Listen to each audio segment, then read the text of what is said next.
You didn't hear? Something's wrong.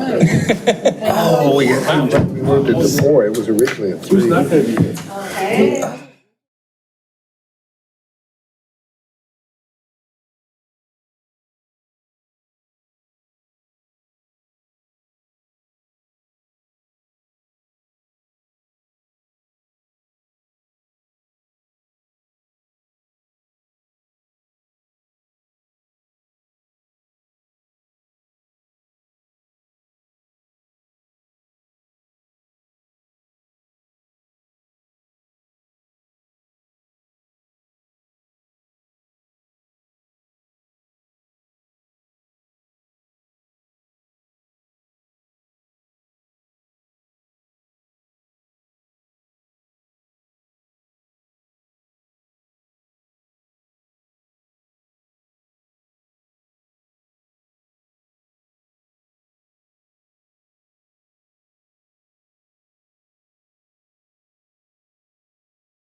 Good evening, everyone. I would like to call the County Caucus meeting to order. It is Monday, May 24th. It is now 4:02 p.m. I'm going to take the attendance first. This is a hybrid meeting, which means we do have members of County Council in person and online. As I call the roll, will you please let me know that you are in fact present? Councilman Cunningham. Present. Councilman Dawson. Here. Councilman Flewelling. I'm here, Joe. Councilman Glover. I'm here too, Joe. Excellent. Councilman Hervishon is not here as yet. Councilwoman Howard. Here. Councilman Lawson. Mark Lawson, present. Councilman McKellen. Here. Councilman Rodman. Here. Councilman Somerville. Present. And Chair Passman is here. So we do have a quorum to conduct the business of County Council. Would you all rise for the Pledge of Allegiance, which will be conducted by Councilmember Somerville?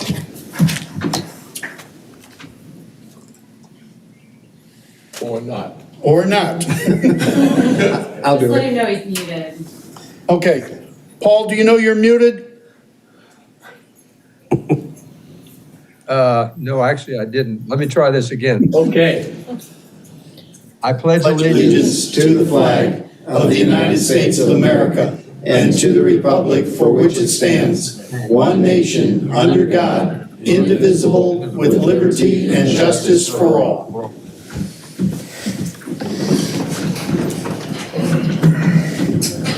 I will ask a member of council to move and second for the approval of the agenda. May I have such a motion, please? So moved, Mr. Chairman. Mr. Rodman makes the motion and Mr. McKellen makes the second. Is there any discussion necessary? The agenda will be approved without objection. I see no objections, therefore the agenda is approved. We are at item number 5, citizen comments. Is there anyone in the public, Joe? I will reserve my constitutional right to remain silent. Excellent, thank you. Is there anyone online who has called in who wishes to be identified? There is none, so therefore we will close the comment section. Item number 6 is the review of the county council meeting agenda. You've all seen the agenda. Are there any questions that anyone has about the agenda, the consent agenda, or any of the items therefore? I see no comments. Is there any new business that will come before? Want to approve the agenda for the council meeting or not? No. No, that'll be approved at the council meeting. Is there any new business to come before this body at this point in time? I see nothing, therefore, I will need a motion and second for council to go into executive session on matters that are before us for items 8, 9, 10, 11, and 12. May I have such a motion, please? I'll second. Mr. McCallum makes the motion, and Mr. Cunningham makes the second. Is there any discussion? Is there any objections to go into executive session at this time? Seeing no objections, we will now enter into executive session at 4:06.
Okay, we are back into session for the caucus meeting. There will be action taken at the regular meeting as a result of discussions in the caucus session. Is there any further items to be conducted in the caucus meeting? Seeing none, then the caucus will adjourn at 5:30 and we will resume again for the regular county meeting at 6 p.m. Okay.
To call the county council meeting to order.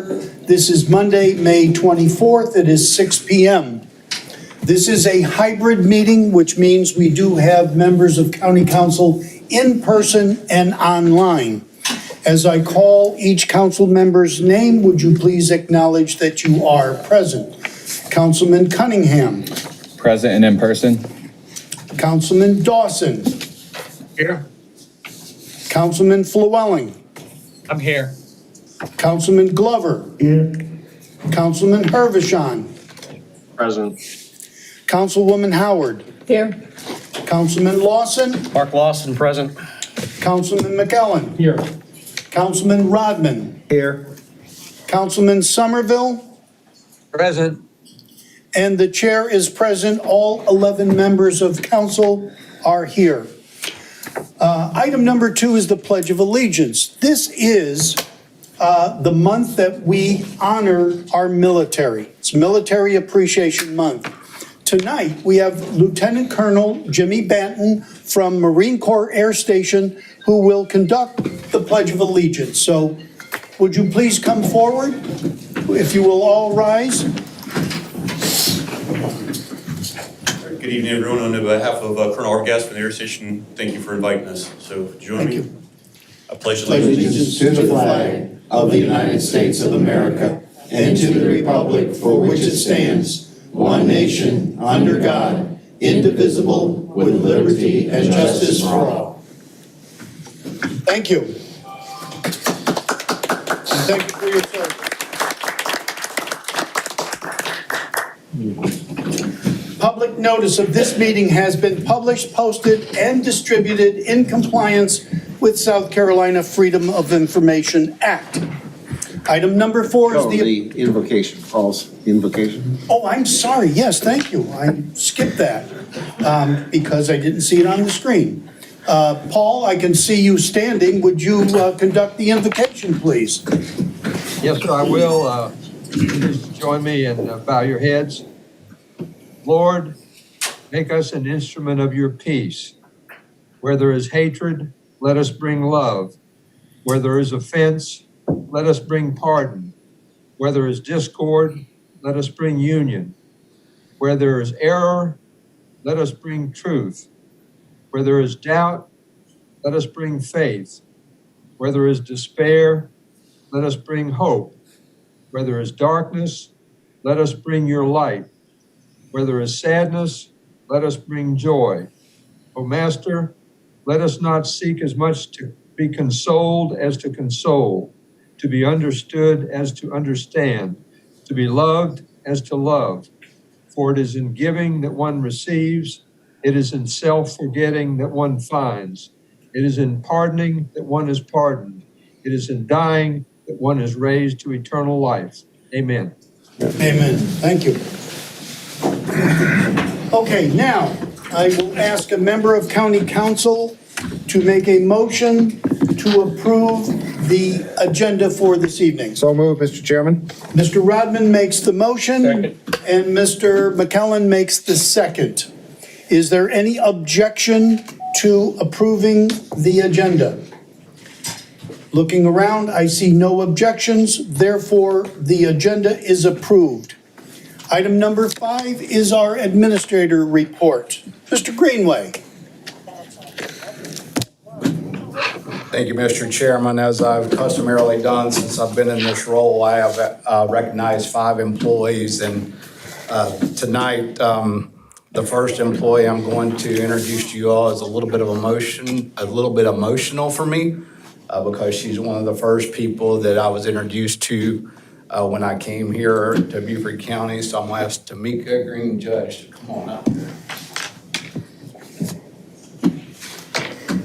Tamika, when I first came here, worked with us in the zoning department. She's been here for 18 years. She did everything for us in the zoning department, community development, planning and zoning, whatever term you want to use. And she and I worked very closely together for the first couple of years I was here. And not only was she a great co-worker, she's an inspiration. She would often give me inspirational notes when I would come to work to encourage me and things like that. And it's been awesome. But she left shortly before you all asked me to step into the role of acting and interim county administrator. And now she is the director of records management. So it's always a pleasure when we can see our own get promoted from within and move up in the ranks. And as a part of her duties as Director of Records Management, she supervises, leads, motivates, and encourages those that work alongside her, and that is true. She did the same with me. Tamika started working with Beaufort County in the zoning department in 2003, and in August of 2020, she became Director of Records Management Department. And she oversees the implementation and service of all county departments regarding records storage and retention, handling requests for stored records, scanning and microfilming permanent records for historical purposes. Yes, she does carry out the destruction of approved records that have met their retention requirements. And she does mass envelope stuffing jobs. She also oversees the county's internal mail system, and that's quite a task every day for her to carry that out. We receive a lot of mail, as you can imagine, and she has to handle the logistics of all of that. And most importantly, that you are very familiar with probably and is have a lot of thoughts about, is she manages the incoming and outgoing Freedom of Information Act request, adhering to all relevant South Carolina state laws, and she helped get the resolution adopted for the FOIA policy. She recently received a diploma in records management, so she is certified in that now and is doing a stellar job over there. Something unique about Tamika, she comes from a family of twins and triplets. Tamika has a twin sister. Tamika's mom is a triplet. And Tamika's grandmother had 2 sets of twins and 1 set of triplets. Tamika is also a co-author of the book, Living Your Faith Out Loud. And I would tell you that if anyone that I've ever worked with, you do that every day. So thank you very much for your service. I appreciate your friendship and being a co-worker alongside of you. You want to say a few words? Good evening, Chairman and council members. I just want to say thank you for allowing me the opportunity to work alongside a great staff.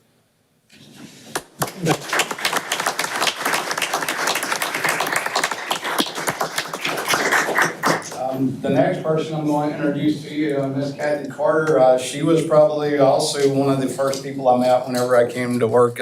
Beaufort County, being over planning and zoning department, you get to spend a lot of time working with the legal team, whether it's good or bad. So we were introduced quite shortly. So she is a legal assistant. She's worked with us for 5 years. She provides legal assistance to the county attorney and the 2 deputy county attorneys. Her duties include managing schedules and appointments, providing clerical, professional, administrative, and technical support to direct reports. She also assists various departments with support functions on a daily basis, including overseeing the flow of document submissions for attorney approval and signature. Kathy works with the South Carolina Insurance Reserve Fund to track policy coverage of litigation cases affecting the county, and maintains records of distribution of legal fee reimbursements paid by the South Carolina Insurance Reserve Fund to Beaufort County. And let me just say this about all of the folks that works in the county attorney's office. You all know that that's a big job, but they could not do their work if it were not for people like Kathy, who are behind the scenes taking care of the tremendous amount of details and the logistics that goes into allowing Tom and Kurt and Brittany and everyone that Kathy works with, whether they are co-workers or outside legal counsel. That would not be possible without her. She does a great job. She's a great friend too, great co-worker, and I've always enjoyed working with her from day one. She absolutely loves Beaufort County, its history, its people, and the beautiful landscape it has to offer. If not working, she spends most of her time outside gardening, exercising, and or socializing outside. So you want to say anything? I appreciate the recognition and the opportunity to work for the county and most of all its citizens. Thank you. Well, it's great to see someone whose name we see so much. Now we know who you are. That's right. It's great.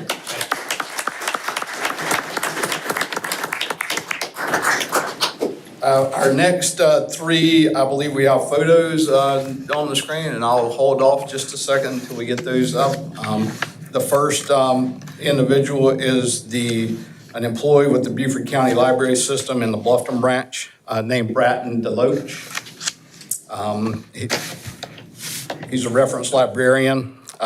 He served with us 18 years. He has been employed with Beaufort County Library since May 12, 2003. As a reference librarian at the Bluffton Branch Library, Bratton is skilled at answering information queries from the public, which may require him to research books, online databases, or search the internet. He manages the fiction and audiovisual collections at the Bluffton Branch by ordering new materials and keeping the collection up to date, relevant to covered customer interest, and in good shape. If the Bluffton Branch Library doesn't have an item or a customer needs, Bratton is the point person for our interlibrary loan service, which locates items we don't have access to locally, but are available in a library elsewhere in South Carolina or throughout the country. Something unique about him is he's a world traveler.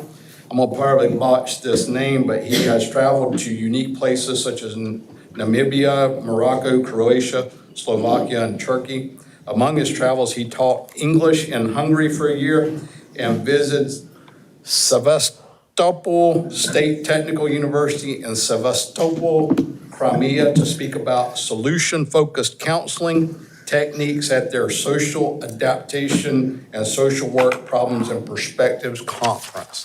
That was a mouthful. Very big mouthful for a guy with a southern accent. So, our next employee is Denise Rivers. She also works at the Beaufort County Library System in the Beaufort branch. She's a library assistant. She's only been with us 1 year and 11 months. She came to us in June 24, 2019. She is excellent at helping customers sign up for library cards, checking materials in and out, and routing library materials to our branch libraries. She gladly helps customers request materials from the online catalog and locate items on the shelf. Each morning, she pulls requested items from the shelves to send to customers at other branch libraries or across the SC Lens statewide network of libraries. She is a true team player and willing to help wherever she is needed. She has also been assisting recently with the Bookmobile's Monday route stops.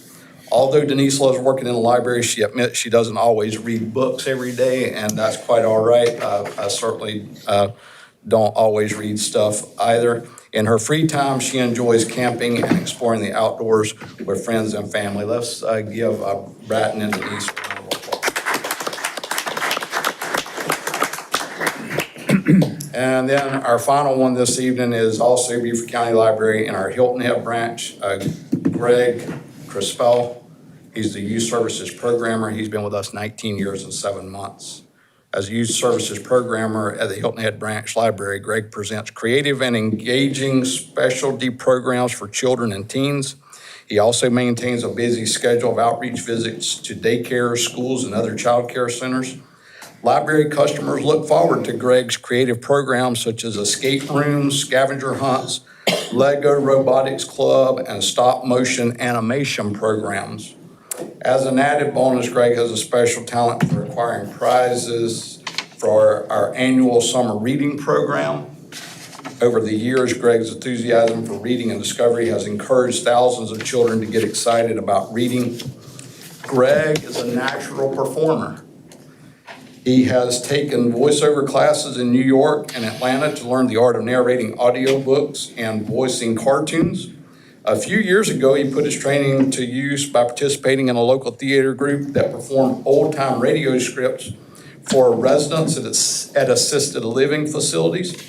To accompany his popular story times at the Hilton Head Library, Greg owns approximately 15 pairs of character slippers, like reindeer or polar bear feet, to ensure his outfit matches the stories he presents. So, Greg, I see you there on the screen. You want to say anything? Just thank you for the recognition and thank you to all the support we get for the library in general. The patrons appreciated having us open during COVID time, and they have loved our curbside pickup option as well. So we thank you for the support. Thank you, and I appreciate your service, and I thank you for joining us this evening. Have a good night.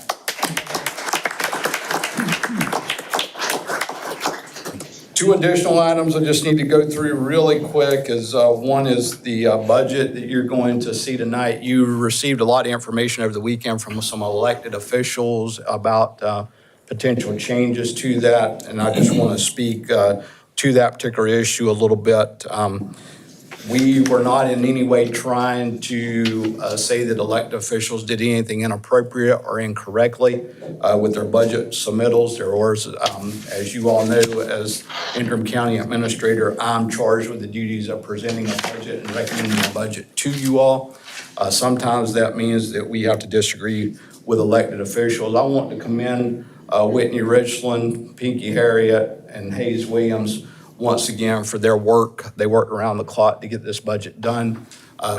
Many of you may not realize, but Whitney and Pinky and Hayes have, since pretty much October, have been playing catch up because of the situation with property tax bills, with the audit, and now with the budget, and they are trying to get things in place. We will not have this issue next year because they have assured me that we will start the budget process much earlier in the coming fiscal year.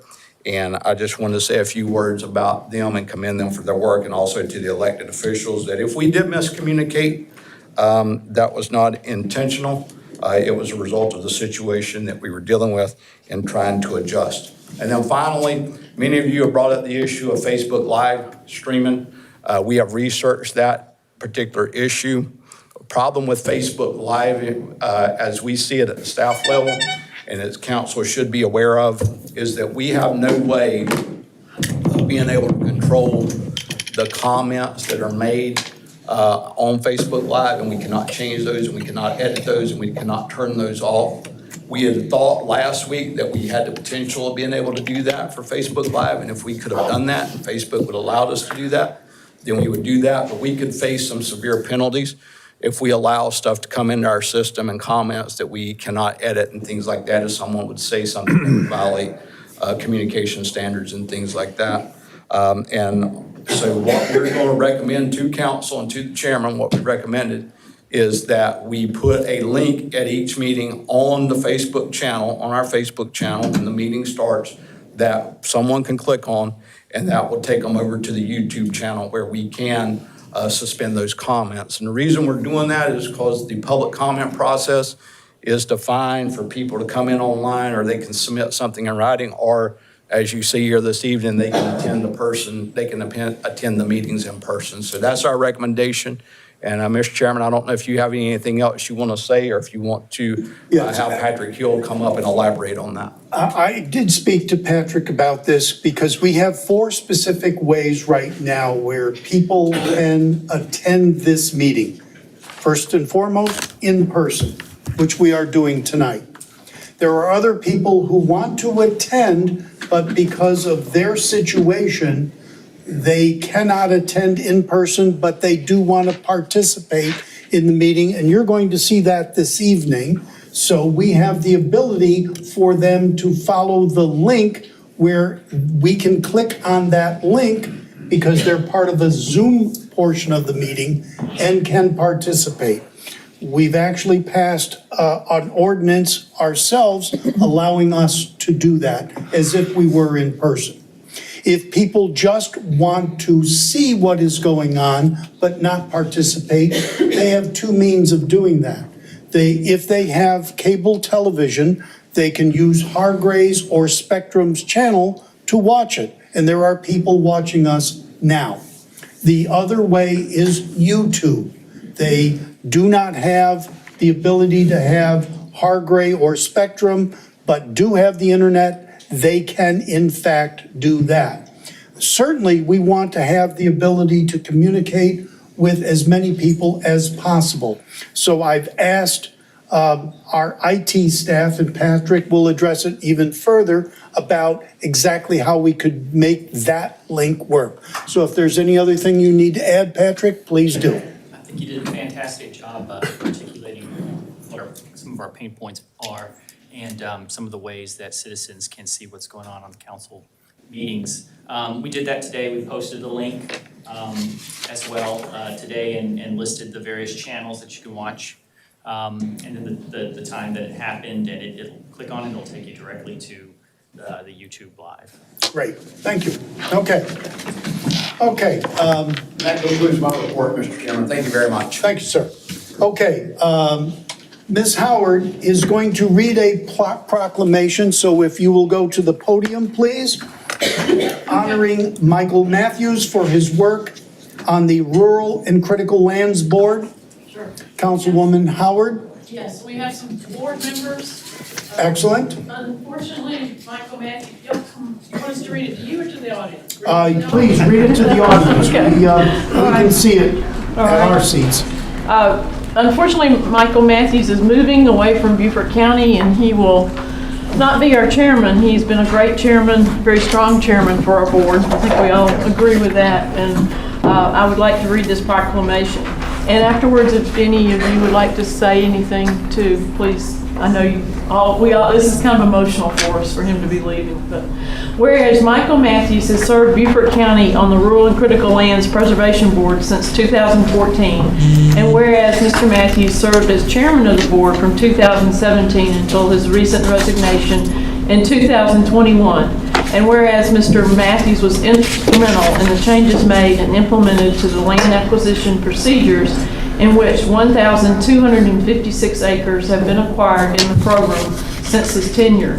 And whereas Mr. Matthews helped to facilitate the approval of the green print currently included in the Beaufort County Comprehensive Plan through the Rural and Critical Lands Preservation Board. And whereas Mr. Matthews facilitated strong annual retreats for the Beaufort County Rural and Critical Lands Preservation Board to ensure board members were knowledgeable and trained in their responsibilities. And whereas Mr. Matthews is known and respected for his attention to detail in financial reports and program operations. And whereas Mr. Matthews' integrity brought trust to the use of the taxpayers' dollars and land protection outcomes throughout his time on the board. And whereas Mr. Matthews' professionalism and leadership brought camaraderie and congeniality to all the members of the Rural and Critical Lands Preservation Board. And whereas Mr. Matthews' extensive education, expertise, and passion for land protection led him to provide Beaufort County's Rural and Critical Lands Preservation Board with amazing, steady leadership and dedication. Now, therefore, be it resolved that Beaufort County recognizes Mr. Michael Matthews' vital role and dedication to Beaufort County by making it a better place to live, work, and play. Dated this 24th day of May 2021, signed Joseph Passament, Chairman of the Beaufort County Council. I'll start with this end, okay? Would you mind introducing the members of the board to us? Okay, we have. I can do a self-introduction, that would be okay. If each of you two would introduce yourselves first. Yes, my name is John Maffei. I represent District 10, part of Hilton Island for the Rural and Critical Land Preservation Board. And beautifully said, Ms. Howard, and Mr. Matthews will be missed. He's a true treasure. Okay. Good afternoon. My name is Walter Mack. I'm representing District 3, and I'm the Vice Chair of the Critical Rural Land Board. And Michael was everything in that proclamation. He was very instrumental in preserving and saving a lot of land for development. So again, he was sure to be missed. Ms. Kate, would you I'm Kate Schaefer. I'm with the Beaufort County Open Land Trust and serve as a staff contractor for the Rural and Critical Lands Program. I had the opportunity to work with Michael both as a citizen and as a staff member, and just again found his attention to detail and his passion for the program truly remarkable. I also really appreciate that his other service in the county was in the field of economic development, proving that a strong economy and a strong protected landscape can go hand in hand. So I really appreciate that. And last but not least, this man. I'm Amanda Flake. I'm the Natural Resource Planner in the Planning Department, and I'm the staff liaison for the Rural and Critical Lands Board. And Michael will be sorely missed. He ran our meetings very smoothly, and I'm going to miss him very much. But Mr. Mack will take over at this point and be our great leader at this point. So he will, but Michael will be missed. How about, can we stand together for a picture? Absolutely. Sure. We'll let the new couple of leaders. Michael, the vice chairman / chairman of the proclamation.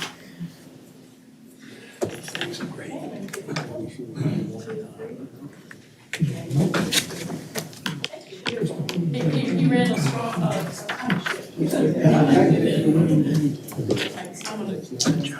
we're gonna get this started.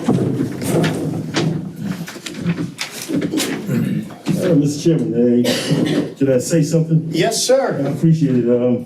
I just want to echo what has been said about Michael Matthew. I served with him on the Rural and Critical Land Board for several years, and he was a tiring person. His mind was made up on something. He was very persistent, and he got it done. So you must love a person like him, and he had the interests of the community at heart. So I enjoyed working with him on that board, and as well as serving on this board, on this side here, supporting his efforts. Thank you. Great, thank you very much. Any other comments? Okay, we are now at item number 7. There is going to be a budget presentation by the Beaufort County School District. And Dr. Rodriguez, you're going to begin that presentation? Yes, sir. Thank you. And I'm going to be joined today by Ms. Crosby and also have Colonel Geyer, who is one of our school board members in Beaufort County School District. And I want to thank you for your time and your engagement today on our school district budget.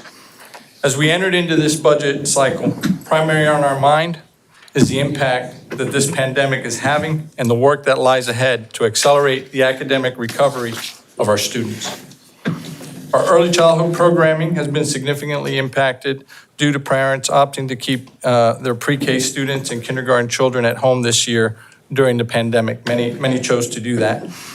We found that during the 2018 and 2019 school year, 82.7% of children screened for Beaufort County School District pre-kindergarten qualified.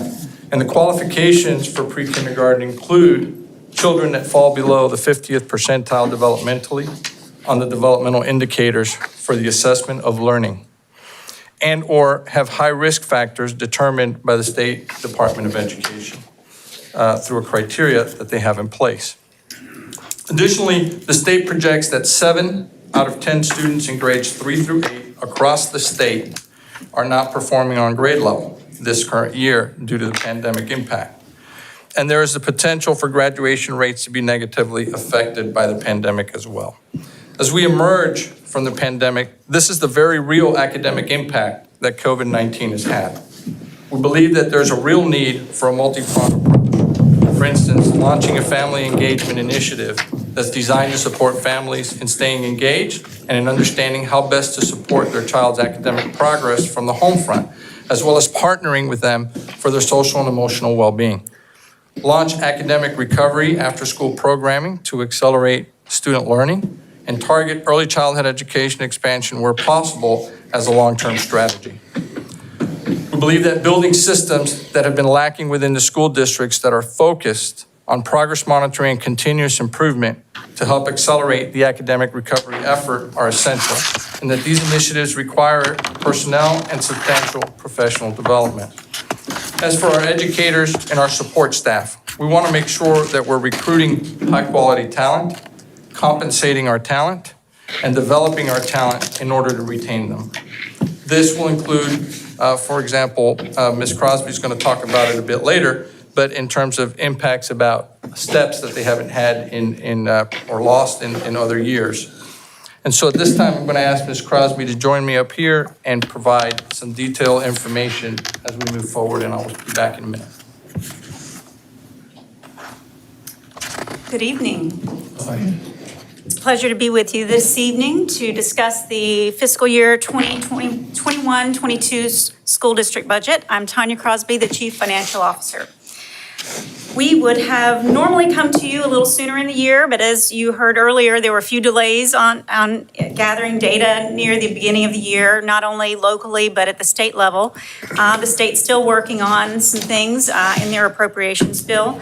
And so we need not only the revenue information, but the state mandates that are passed down at that level as well. So we're a little bit delayed than we would have normally liked to have been. So we did need some additional time to build the budget and seek final approval by the board, which we have now done. So after multiple meetings and discussions, the Board of Education has certified and approved a budget in the amount of $274,274,600. So this evening, I have provided a PowerPoint and a series of handouts that we have shown to our board and in a virtual public forum that we've done this year for the first time. And so you have the same handouts that they have. And I hope that information was detailed and helpful to each of you in reviewing our budget. It is a lot of information, I recognize that, but we'll have some other opportunities to talk about the budget together. So this evening, I'm not going to hit every slide of the PowerPoint. I provided it more for information. I'm just going to hit some highlights. So I am going to attempt to get started here.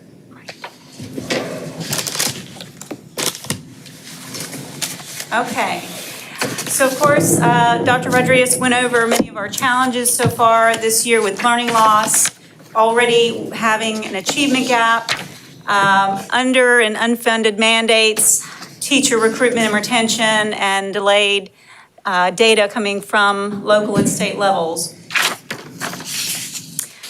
He spoke about our academic strategies of engaging families, recruiting and retaining highly qualified staff, developing internal talent, building support at the district level, and linking our strategic initiatives at all schools.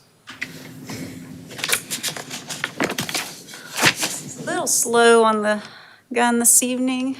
So we have three major categories of our budget, and they include leadership and other, which is about $28 million. Operations, which is about $50 million, and the lion's share of our budget is instructional and instruction and instructional support, about $196 million. And there were some details which broke those down in the handouts, which will be helpful to see the line item details of each category and each program within our budget.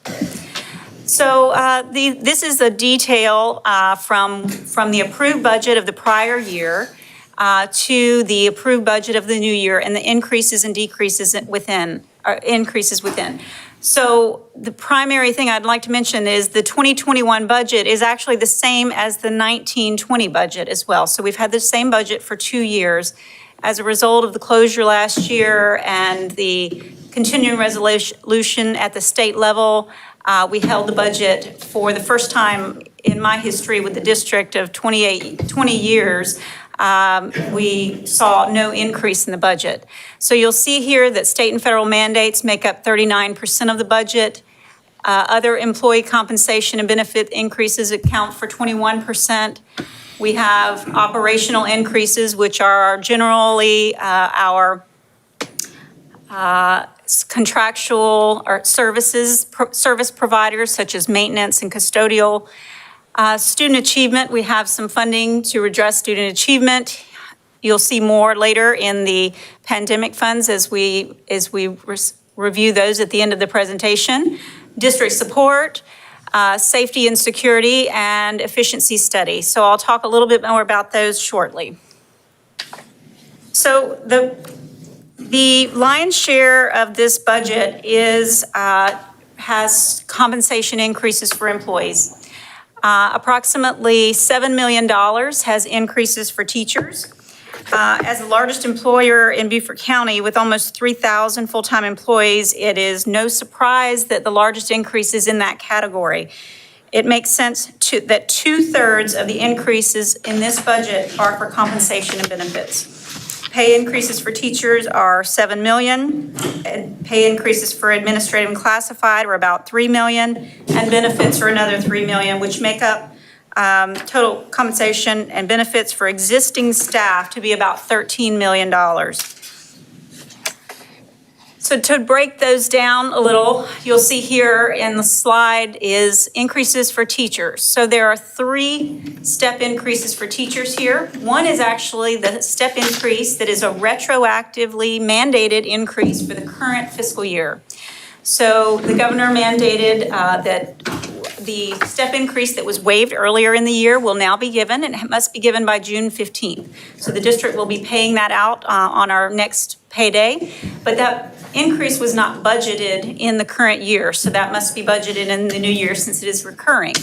So also we have a state mandated increase for next school year, and we have a state mandated $1,000 increase to the state teacher salary schedule. So those 3 items for teachers are mandated. We are recommending to restore a step increase for teachers that was waived in 2012 when they were in a recessionary period. And so we are proposing to restore that step that has been missed from 10 years ago. And lastly, we are proposing to raise the max teacher step from 24 to 25 years. The state currently funds up through a max step of 23 years. Our school district max step is 24 years, and we are recommending to raise by 1 step. That cost is relatively minimal in the terms of the size of this budget. But it is very impactful. As I was developing my presentations and writing about the narratives of the numbers, I realized that had we not proposed that, we would be talking about giving a step increase to all eligible employees, and the only increase that those that are 24 steps and above would be the $1,000. So it's really something that is really impactful. It will benefit all teachers with 24 years and up. And so we are very excited about this proposal, and the approximate increase for teachers this year will be about 6%. So classified administrators, we're recommending a step increase and a 2% cost of living. And then the state legislature is actually recommending and has in their appropriations bill a 5% increase for bus drivers, which we found to be this year more than ever. We can develop all the instructional programs we want to, but if you can't get kids to school, they're not worth much. So, it's a very important category, as well as all of our other employees as well. So as you know, the revenues for the district are made up locally at 60%. We have 37% state revenue and a very small portion of federal and other revenue sources. So locally, the tax revenues is the majority of that local source.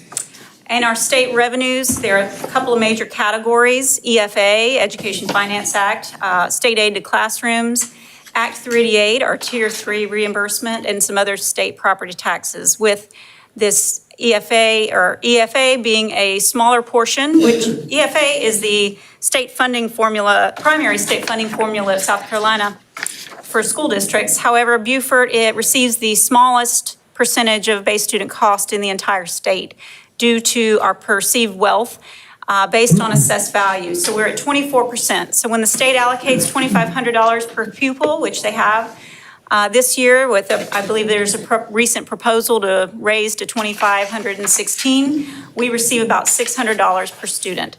So our EFA allocation is about $17 million of the about $90 million of state revenue we receive.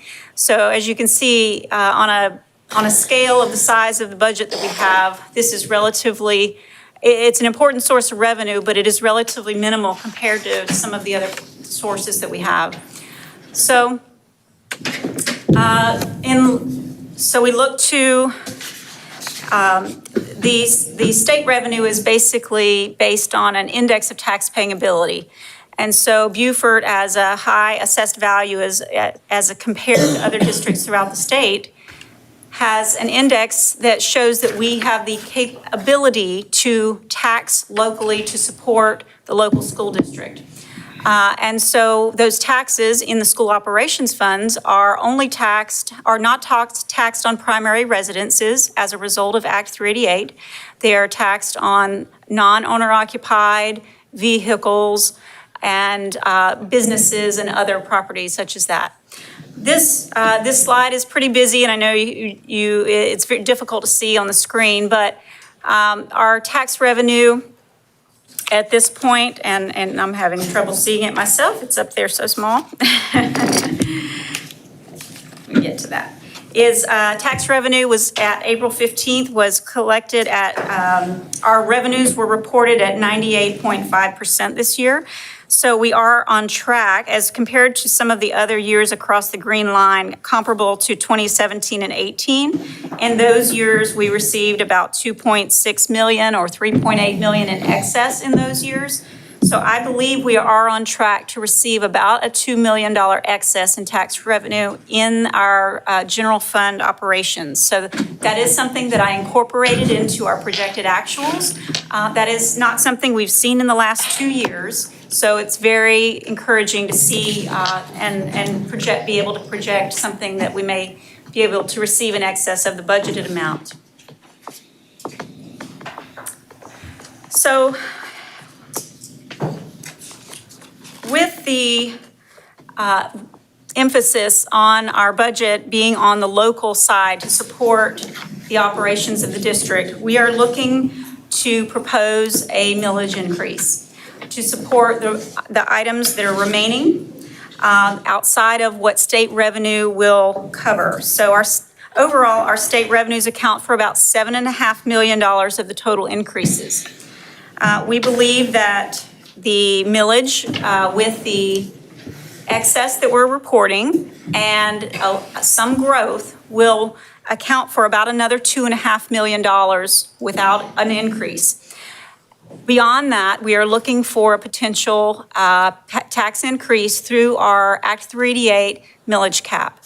And here's a glimpse of our millage capabilities in the current year due to the South Carolina Department of Revenue and Fiscal Affairs. Our proposed, our allowable millage cap in the current fiscal year is 3.2 mils. So you have a 3-year look back where we have banked millage as not using those millage for we did not use millage last year or raise taxes that year, and we had 0.4 mils available from the prior year.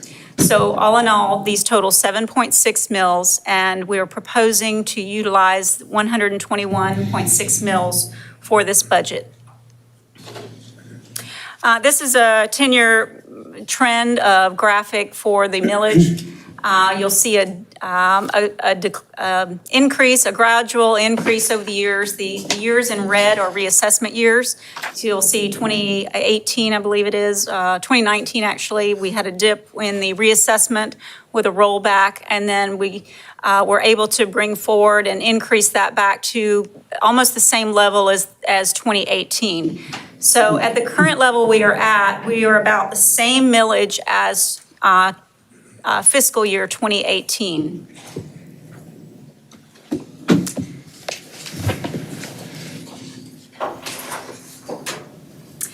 So this is, again, just a summary, including the $7.5 million of state revenues in yellow that will be an increase to our budget.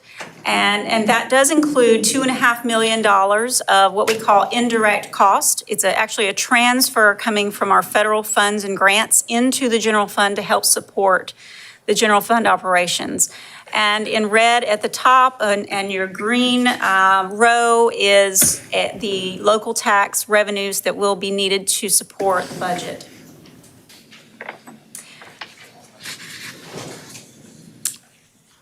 So the impact on the taxpayer, again, this is non-owner occupied homes, motor vehicles, and businesses. A median home value in the county is across countywide is about approximately $250,000. At a 6% ratio, this would be additional tax per year of about $114, which is about $9.50 a month. And a median home value of about $400,000 at a 6% ratio would be $182 with about, which is about $15.17 per month.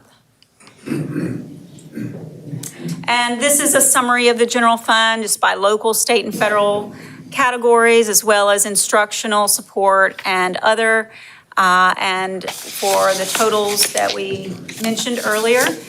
And also, I have included in your packet, and that's not on this slide, but I did want to mention one different thing about our budget this year is we did approve, the board certified and approved a debt service fund budget, and that was in the amount of $75 million. That information is included in your packet as a budget and information to this council. And the current millage is 36.3 mils of debt service, and there is no recommendation for any change in that millage in this current year. So those things are important because the millage does appear on the ordinance that you will see on our next budget reading. And so as I round up things here, the last section is about the federal funding that we've received. So as you, we have received 4 sources of revenue, and they involve CARES Act, the CRRSA, which are also known as ESSER Act, and recently the ARPA Act. And so all in all, we have received the CARES Act funds, $3.8 million. They were originally intended for PPE and immediate responses to the pandemic. We purchased some laptops. We had nurses doing overtime duty for contact tracing. Internet hotspots were big during that time frame. Almost all of these funds are expended at this point. Those do expire this year, this September. ESSER 1 was $4.9 million. You see the categories there. We have laptops and iPads for grades K through 2. We had academic recovery camps over the summer, extended school year and compensatory tutoring services. PPE, there was a smaller amount. There was $1 million in the first round. This round had about $500,000. So those PPE expenditures are declining as we move forward. And as we move through these funds, we're getting more and more heavily focused on learning loss and indoor air quality and facilities. The final, most recent allocation we've received is the ARPA funds, and they are in the same categories as the prior funds, primarily learning loss, indoor air quality, returning to face-to-face instruction, which we have done a great job of that and began in January, sanitation, and mental health, which are some critical categories. These funds, the application's being made by August, and the application is in progress and for preparation and stakeholder input in order to build that plan. So with that, that basically concludes the bulk of the presentation. I did want to mention a few things just briefly in closing, and that is a news reporter asked me last week, do the teacher pay increases in this budget move you ahead or put you in a better position in comparison to other school districts? And the answer, unfortunately, was no. None of the increases shown today move the salary schedule above what is provided by most other districts in the state. It takes a cost of living increase above and beyond the state mandated increase in order to move the needle above what we can provide above other school districts in our peer districts or our surrounding districts. This locality supplement is a huge draw, and we are including that in our budget this year at the same levels as the prior year, but it is not part of the teacher's take-home pay. It is also not included in their retirement calculations, and it is paid in 2 installments a year. The max step increase, when we did some research, 56% of districts in the state have max step increases at 25 or higher. So we are merely moving the needle to be just as good as the top 56% of other school districts in the state. We're behind the 8 ball on this, and it is time that we had to address proposed teacher increases. And as that, we are proposing to restore that teacher increase as a first step, and then in future years, look toward moving the needle further. In a study done recently with the highest and lowest teachers across the nation, South Carolina ranks 10th lowest among the 50 states. We are currently not paying competitive compensation to our teachers when compared to others in South Carolina, much less the nation. So we're falling further behind. We can't address the needs of academic needs of students without paying the teachers a fair and compensable salary. So with that, I'll turn it over to Dr. Rodriguez for closing. Thank you, Ms. Crosby. And just to build a little further upon what you were stating, currently, if we just look at the state of South Carolina, there are 79 school districts, and there are approximately 79 school districts, and 25 pay less than Beaufort County, which means that we're in the bottom third in terms of compensation for educators.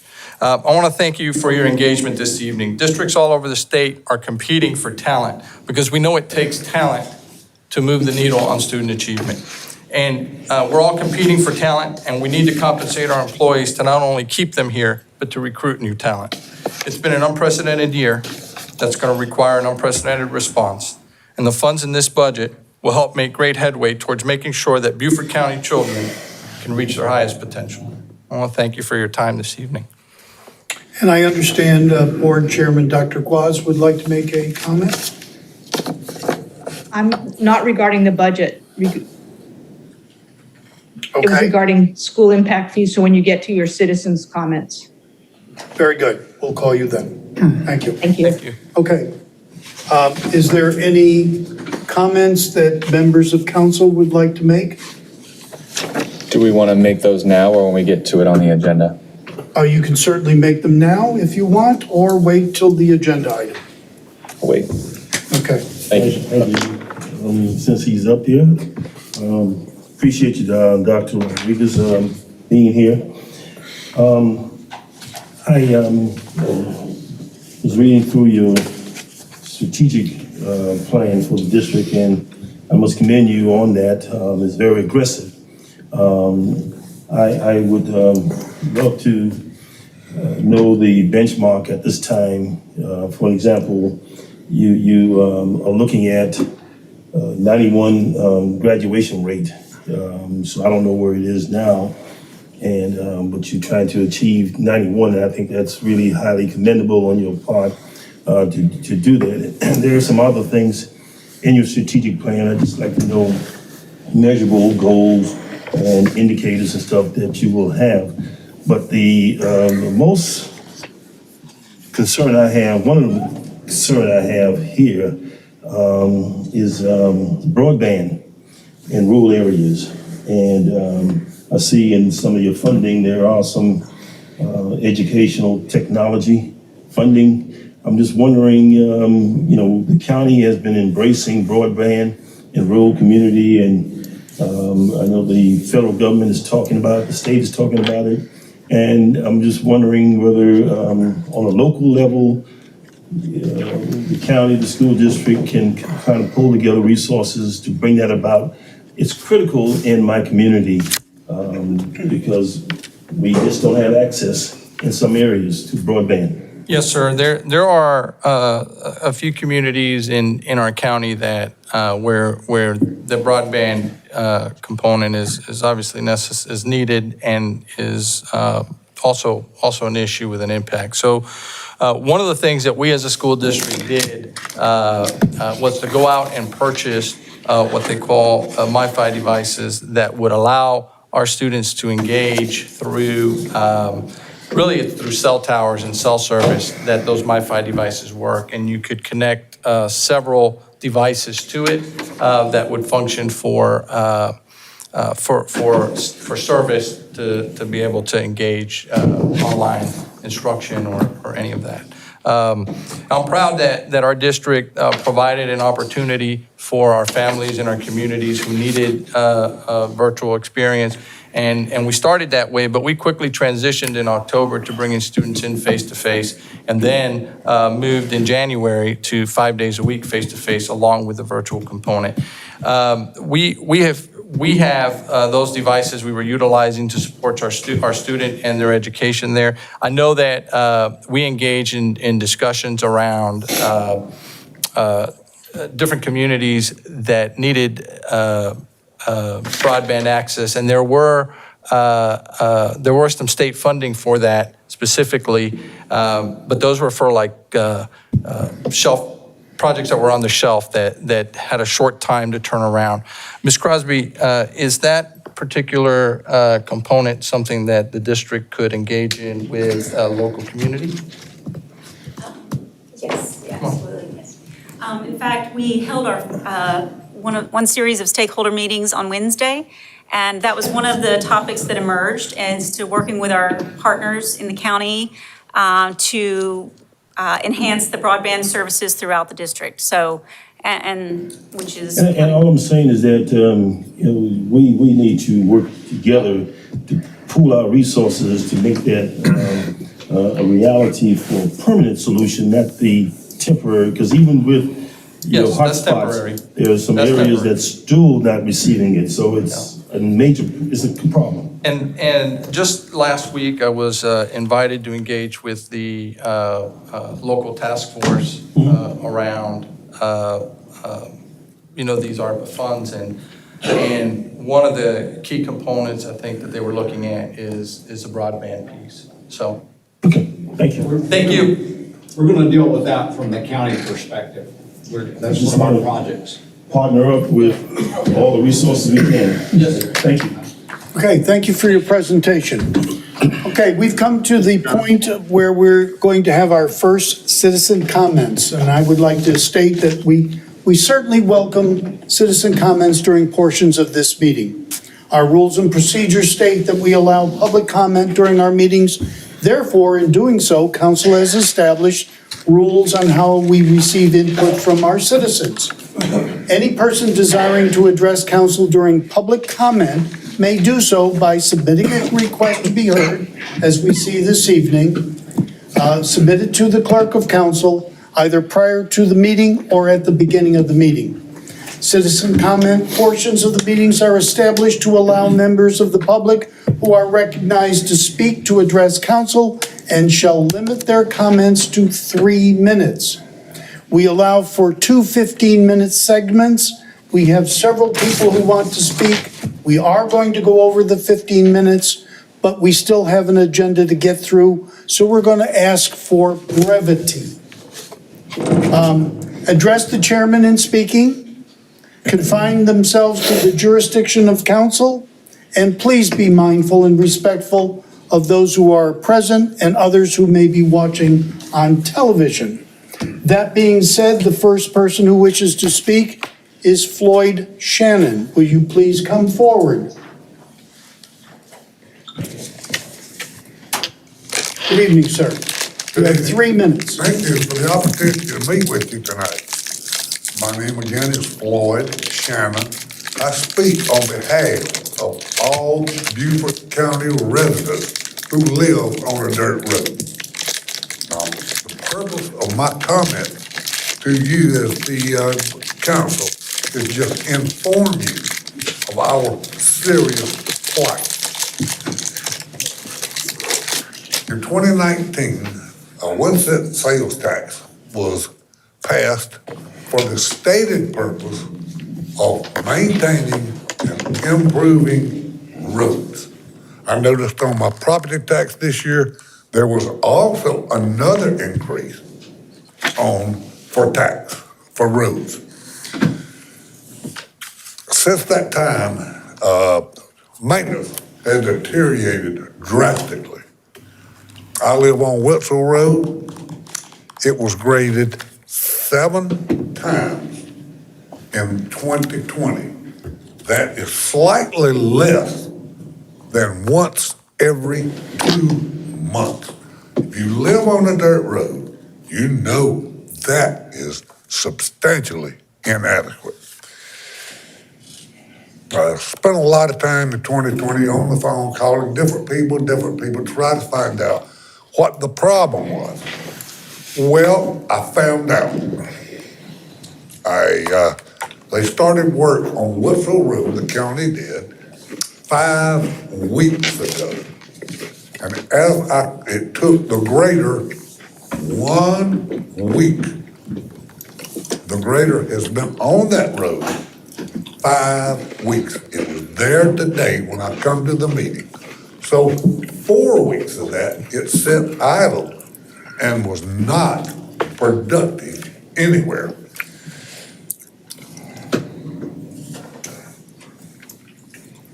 In the 2019, Beaufort County Transportation said there's 76.4 miles of dirt road in Beaufort County. If you do 5 miles a day, that's a 15-day rotation. And should be able to give 5 days for winter cold weather, should be able to complete it in 20 days. In talking with people all through this year, the #1 excuse for lack of maintenance has been county council. Now, I'm not saying that's true. I'm telling you what I heard, what we hear. My neighbors are here. They will verify that. So I'm asking tonight, is there anyone on the county council that will say, I will investigate and rectify the situation? Thank you for your comments, sir. Next, Morris Campbell.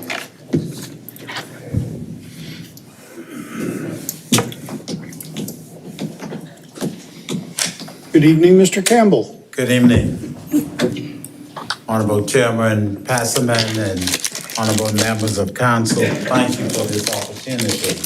My name is Morris Campbell, a retired county employee who served in some capacity with the county for like 34 years. I'm here this evening to again respectfully request your consideration and action to treat all retired county employees equitably as it relates to the action taken by County Council in 2016 to eliminate the opportunities for retirees to participate in the county's health benefit program. I want to commend you for the steps you took to resolve the lawsuit that was presented by the 40 employees or the 40 retirees and the other settlement that I think you made with some other employees for taking away that opportunity from them. However, please know that there are still scores of us out there that were not considered or were not treated equitably. And we're just asking you to consider us in the same manner that you handled the others. Most of us were employees in that same class or in that same group of people that you assisted. We had every opportunity, or if we had the same opportunity, we would have participated in the lawsuits. But we did not get that opportunity. So we think that to be fair with all of your retirees who have put hundreds of years in this county as far as public service, we deserve to at least be treated the same. We know that years have passed since that action has been done, but certainly, there's an opportunity for those errors to be corrected.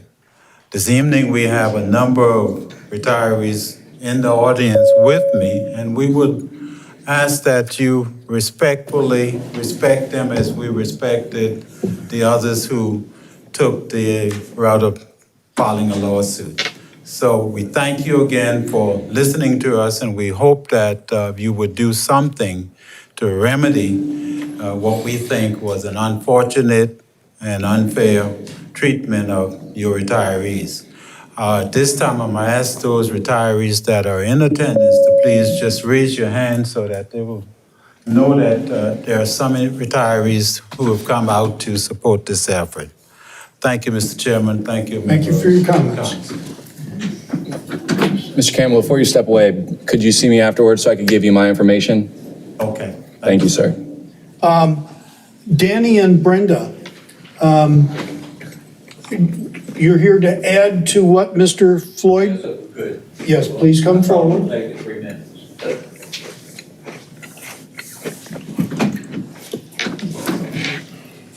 Good evening. Daniel Lassane, one of the 4 owners of Chisholm Island Plantation LLC. And we live down 5 miles of dirt road, which is Witzel Road. And we have 3 different causeways that on these high tides get completely covered. Well, back in 2016, I think it was, a letter was sent out to my sister, and she eventually gave it to me about rocking the road, putting rock on it. And I called that same day that I got the letter and asked what type of rock they were gonna put on it, because kids and adults like to ride bicycles on that road. And they said they'd have to get with an engineer and let me know, which was the end of that. But every time we call Jerry Stanley about repairing the road or maintaining doing improvements, he says that they can't do improvements unless we deed them a 50-foot right-of-way. Now, I have no problem myself as one of the owners deeding the property, the right-of-way. But my question is, Jerry always says the county does not have the money or the dirt to do it. How will you come up with the money and the dirt to do it if we deed the right-of-way? And that's all I have to say. I wish you could look into it. Yeah, we will. Thank you. Thank you. My main concern on this road is the fact that anytime we have high tides, it's not extreme high tides anymore. It's just a lot of times monthly high tides. The tide comes across the road. We have 2 nurse anesthetists that live down there. They are working today. And if the tide's across the road, if they are called in for an emergency, they cannot get through the road because of the high tide. Our daughter, who is a nurse, also has not been able to get to work a few times because of the high tide. She's had to wait till the tide has receded and gone down. So we appreciate your listening to us. And if there is anything that you can do, we would definitely appreciate it. Thank you. Thank you for bringing that information. Miriam Mitchell, some additional information? Yes. Good afternoon, and thank you, Chairman Passman and council members. The reason I'm here this afternoon, it makes my heart sad to have to be here, frankly, but I'm also a retiree from Beaufort County. You know, we just want to appeal to you to be fair to the other retirees. These are employees, these retirees, when they were employed, they were loyal. This is why we still have a county council. This is why, you know, county's running, because these loyal people were here. These people went without furloughs, they had no COLAs sometimes. And now I see them, you know, some of them have actually struggled financially. So I would ask you to please reconsider. You know, this is your opportunity to help them, and I would appreciate your consideration. Thank you. Inez Miller.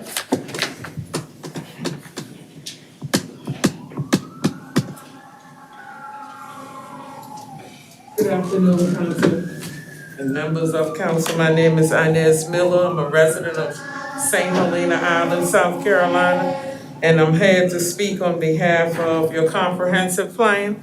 If you have monies for St. Helena Island, I'd ask that it be distributed to the residents there and to not, for land retention. I'm also a woodland advocate with the Center for Heirs Property. I'd ask that you not forget our youth, and I'd like to make a comment on teachers. to try to recruit some of the teachers that live here. There's not anything for them, any incentives with homes and stuff of that nature, and that you take a look into what's going on with our local cemeteries in the community. They are being desecrated or taken advantage of. That's it for me this evening. Thank you very much. Thank you. Dawn Page.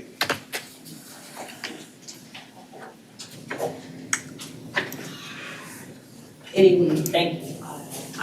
I originally had wanted to hear about the American Recovery Act, but I also had a comment on the school budget. I wanted to also hand out these handouts to the people on the council, to the members of the council, to give these to you. I'm with Low Country Equitable Land and Resource Trust, a nonprofit that is focused on community economic development and community planning and workforce development. And I've been working with some of the residents on St. Helena Island. I did take a look at the school budget, and one of the issues that I wanted to push back on was the increase for the English as second language classes. I wanted to know what kind of special teachers or educational services that were going to be allocated to the St. Helena Island community, particularly St. Helena Island Elementary School. But in general, the information that's being passed out to you is our comments about the comprehensive plan, which upon review of the plan, we felt that it essentially suffers from a severe case of amnesia, and that it leaves out Black residents of Beaufort County. But this has been very consistent. When I look at past comprehensive plans, we'll find that essentially a plan has been in place for quite some time to essentially displace Black residents from Beaufort County. I find it interesting when I looked at that plan and when I listened to different people tell stories about Beaufort County, that it is truly a story of two counties. I see I have limited time, but I did want to highlight the fact that of the capital improvement projects that I've looked at, I just don't see any money being allocated to St. Helena Island. I see a lot of taxation with no representation, and we were surprised to find out that a task force has already been in place for the $37 million that's coming from the Biden administration. So we're asking to be included on that task force, but to definitely to be involved in any federal dollars that are coming, particularly in light of the fact that Black Americans delivered the election to the Biden administration and also in this county. So I don't know what the more appropriate, I've gone through the channels, talked with people, Rob Merchant, as you see, my email was never responded to. I've talked to the councilman and to try to get more information on the Recovery Act and who's on the task force. So I guess just in general, I find that the communication with the Black community is severely lacking. And I was looking in the past and I've seen that Island Packet has essentially been paid about $86,000 since 2017. There's no advertising dollars being spent in the Black community. So of course they don't know about the comprehensive plan and the fact that only 14 Dawn, can you please wrap up? Your time is up. So essentially, we're trying to get true equity and be a part of the future of Beaufort County and to call for some economic development money be put into the community, and hopefully I'll be able to follow up with people on the staff and plug it. Thank you. Thank you. Sarah Reynolds Green. Sorry.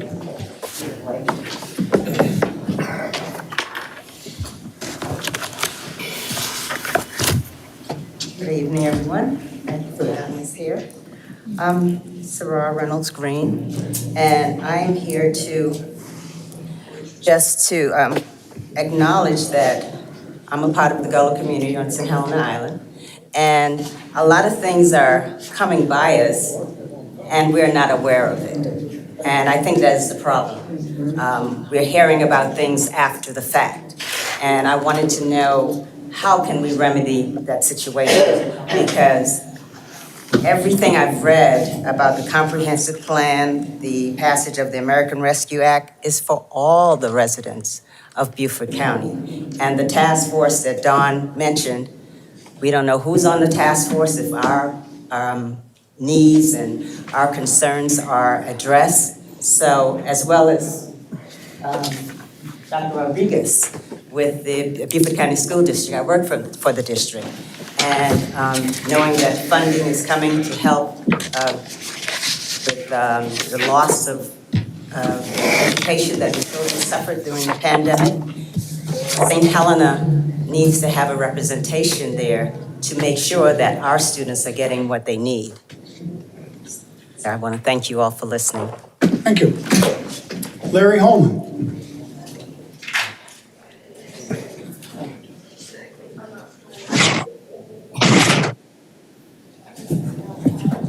Thank you for allowing me to speak today. Larry Holden, President and CEO of the Beaufort County Black Chamber of Commerce. We represent over 300 Black, brown, and small businesses. And I want to speak to the task force that has been put together, which has not included the Beaufort County Black Chamber of Commerce. I don't know of any other organizations or persons of color, or in fact, anybody that's on that task force.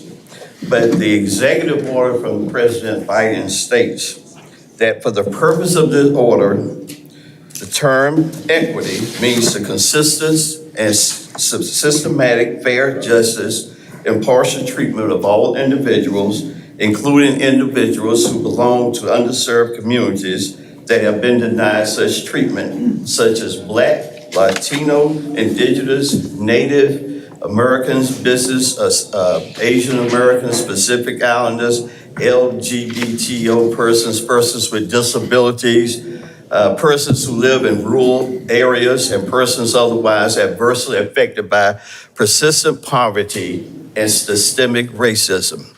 The term underserved communities refers to populations sharing a particular characteristic, as well as geographic communities that have been systematically denied a full opportunity to participate in aspects of the economic, social, civic life, and exemplified by the list of definitions of equity. And some of the things that these funds could be used for: grants for small businesses. And as you know, Black and brown businesses have been affected more so than any other businesses in this county and throughout the United States of America. So those funds need to come back to Black and brown communities where we can survive and we can also start again. These funds need to be considered for Black and brown communities. And if you would, include the Beaufort County Black Chamber of Commerce on this task force. Thank you. Thank you. Our final comment in person is from Will Smith. Mr. Smith.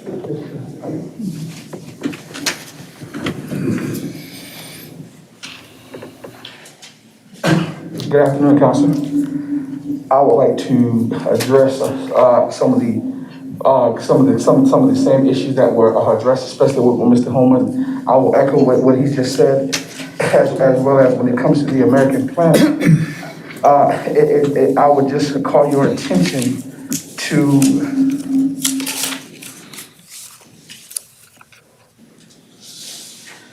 Section 2, to the per executive order of 13985-body.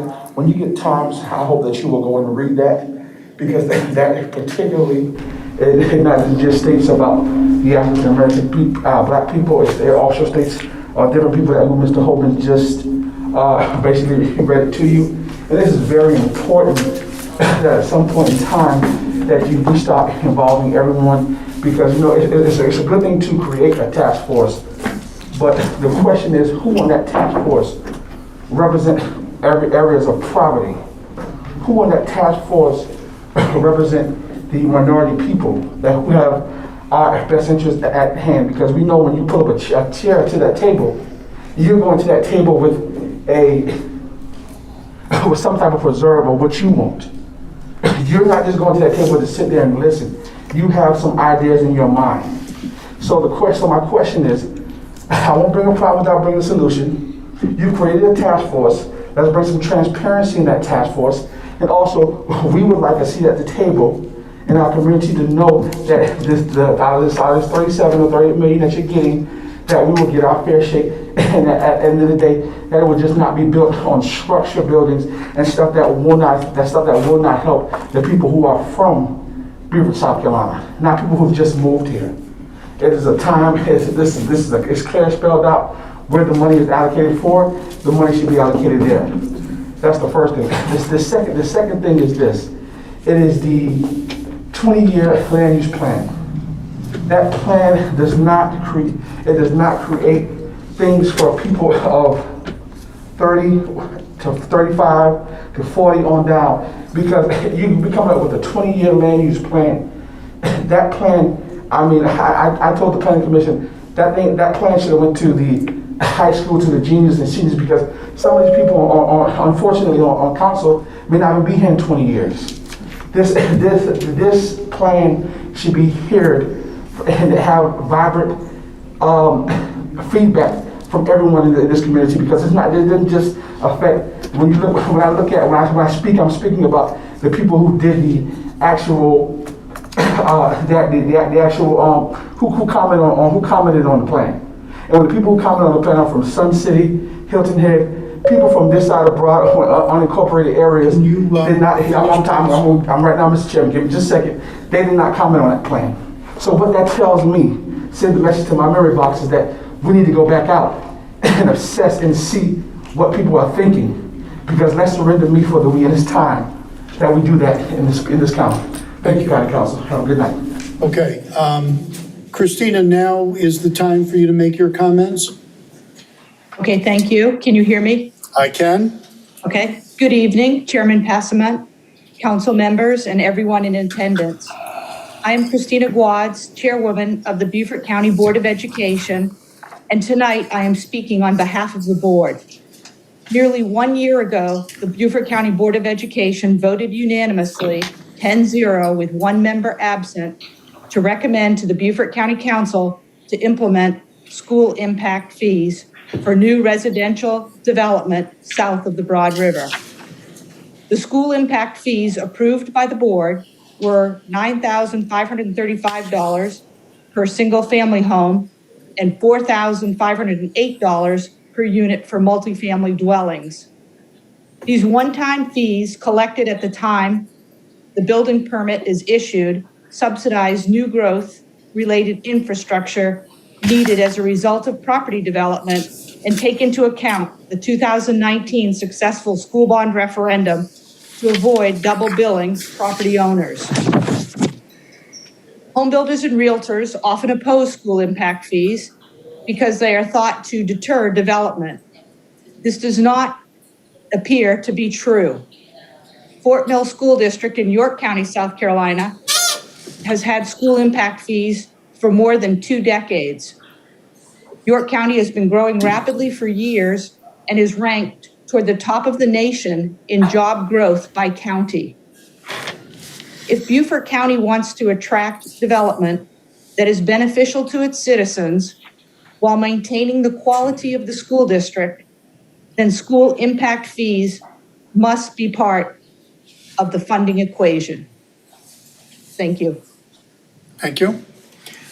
Sarah, are there any other people online who have signed up to make comments? Yes. Okay, we will end the citizen comments at this time. We're going to move to the committee reports. It's now 7:24. We do have an extensive agenda, so I'd like to have our reports brief if we can. Ms. Howard. Library Board met the 12th of May, and some outstanding good news. The summer reading program will be in all the branches, along with the summer feeding program that they did at the branches north of the Broad pre-COVID. So we'll have that in all the branches this summer for children. Thank you. Other reports. Mr. Rabin. Thank you, Mr. Chairman. We have quite a few things that came through public facilities a week ago. On the consent agenda are 6 items. One is finishing up the Arthur Horn building with the final procurement of the furniture and fixtures that are needed. Secondly, we're finishing up the Beaufort Library, and this is similar and putting it back together again. Each of those are about $300,000 and change. There's a small one granting an easement to the Navy for 50 years out near the air station, kind of minor. There's one for a resolution for natural hazard migration has an $8,000 impact on the county. We're at third reading of an ordinance establishing a solid waste and recycling enterprise fund. This is essentially taking an element of government like we do for other things like stormwater and the airports and create kind of a business unit within the budget. And we are agreed as a county that we'll take whatever the budget is for this year, compare it to the mill value, and then establish a separate millage that would go on the tax bills highlighting that particular activity, and of course adjust the regular budget accordingly. And I think this will provide some good transparency, and I think the work that they're doing is going to bring forward several proposals in the near future that will essentially provide for investment, but do it in a way where you can demonstrate what the payback is on each of these. So several of those, we'll stay tuned on those. And then there's one minor utility easement, probably to Beaufort Jasper. A couple other things just to touch on, Mr. Chairman, kind of public facilities related. On the 278 corridor, you may remember last fall, council initiated and the town joined with us to have an independent review done from an engineering standpoint that the community had been clamoring for. That work, of course, was finished. I think we complimented them on the work that was done. Of course, I think the town, participated alongside of us. That has gone to DOT, and then there's a meeting tomorrow, 3 o'clock, to be televised, and people are welcome to be here also. And essentially, it'll be DOT responding to the recommendations that came out of that independent review. So I think it's moving the process forward, and I think that's worthwhile. We did pass at the committee moving the Defusky Island ferry forward, but I think staff is going to take a little more time to dialogue with the community just to make sure we try to get on the same wavelength, and so that'll be forthcoming. But a couple comments to that. One, I think as most people look at this, the long-term solution seems to evolve around using Pinckney Island and Jenkins Island, and essentially there's not too much that can be done until we understand what's going to happen with the 278 corridor project. Once that's understood, I think we'll be in a position to step out with that final solution, and perhaps it'll incorporate a regional piece. So for the short term, the staff had evaluated, I think, 12 different possible locations for the ferry. The one where we are now at Buckingham Landing emerges as the best one. The county's gone through an RFP process, and the vendor recommendations to continue with Hague Point and best service and lowest cost. But I think the real action that we have to take up right now as a council in the next couple of weeks is what can we do to mitigate that, because it's an imposition on the residents. On the other hand, we don't have an awful lot of place that we can go elsewhere. The Hilton Head Airport is struggling from success with everybody coming back from the virus. The airlines are running planes in and they're full, and the ability to turn the planes around in the airport has become difficult just because we're out of capacity. As you know, the plan is to enlarge the terminal. The FAA has allocated $20 million for that, and we're looking at how to fund the balance. It's primarily an airline problem, but there's probably some things that we can do and TSA can do. So we'll see if we can get that done, but it's kind of a good problem in a way. Lastly, I would just comment on one item relative to the school board. We had a meeting with them a couple of weeks ago, and as a preliminary look at the budget, which I think the budget's fine, but it has to do with the concept of fiscal autonomy. And essentially in the state, about a third of the districts are like ourselves, where they have to come to us to approve their budget. About a third have some kind of limited autonomy, and about a third have full autonomy. It's actually kind of, we have a statutory obligation to do that. However, it's kind of interesting because it's partially controlled by Act 388, as Tanya has pointed out. And if you look back in history, we've basically lived with that calculation for the better part of 20 years. There's also an ordinance at the state level called the Maintenance of Local Effort, which if we don't approve the budget, then they're entitled to an increase equal to enrollment and inflation. Turns out the two are actually relatively close together, and you actually could have a statistical deal where the ceiling was smaller than the floor.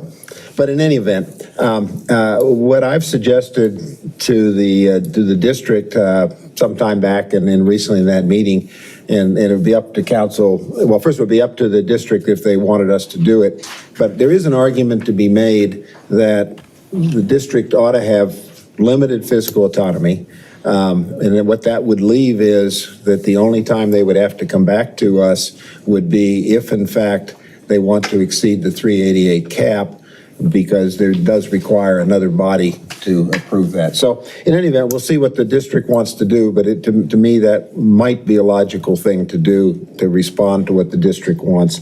And I think that was all I had, Mr. Chairman. Thank you. Sorry to be long, but we had a long public facilities meeting. Any other comments before we begin to take action on items?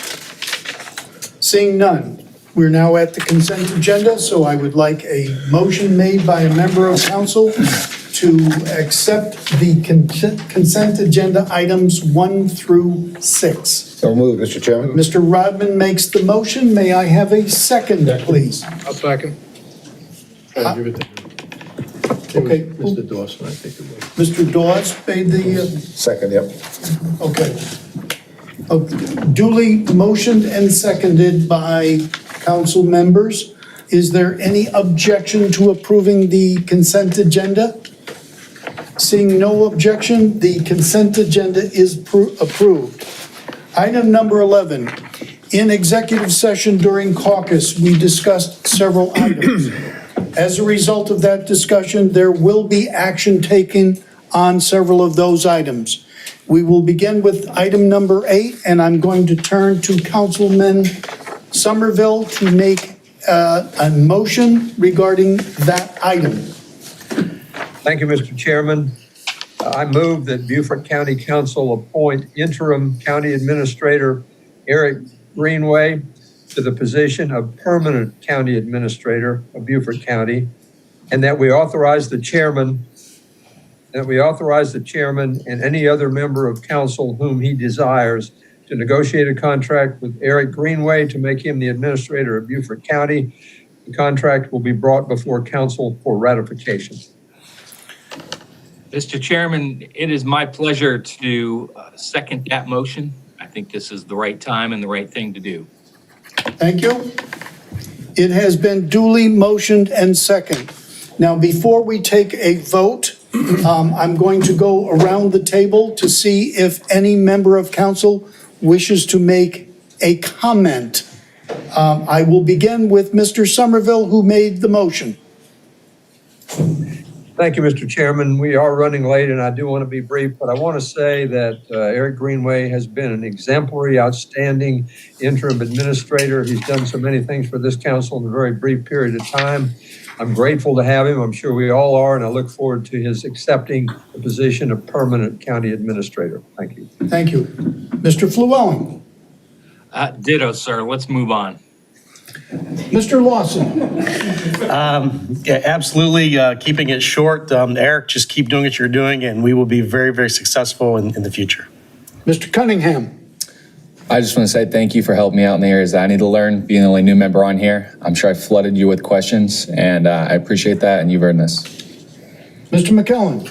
This is an important decision with long-term implications, and I think we've been fortunate to have 8 months to observe Eric perform in that position.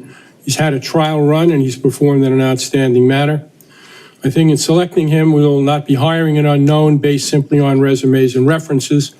Instead, we have had an opportunity to observe a productive, competent, engaged, and talented executive. He's ensured county employees work together, and he's ensured they work cohesively toward achieving established goals. He's improved employee morale, and he's improved communication within the executive branch and between the legislative and executive branches. He's consistent, reliable, and trustworthy, has a well-developed understanding of the functions of this government.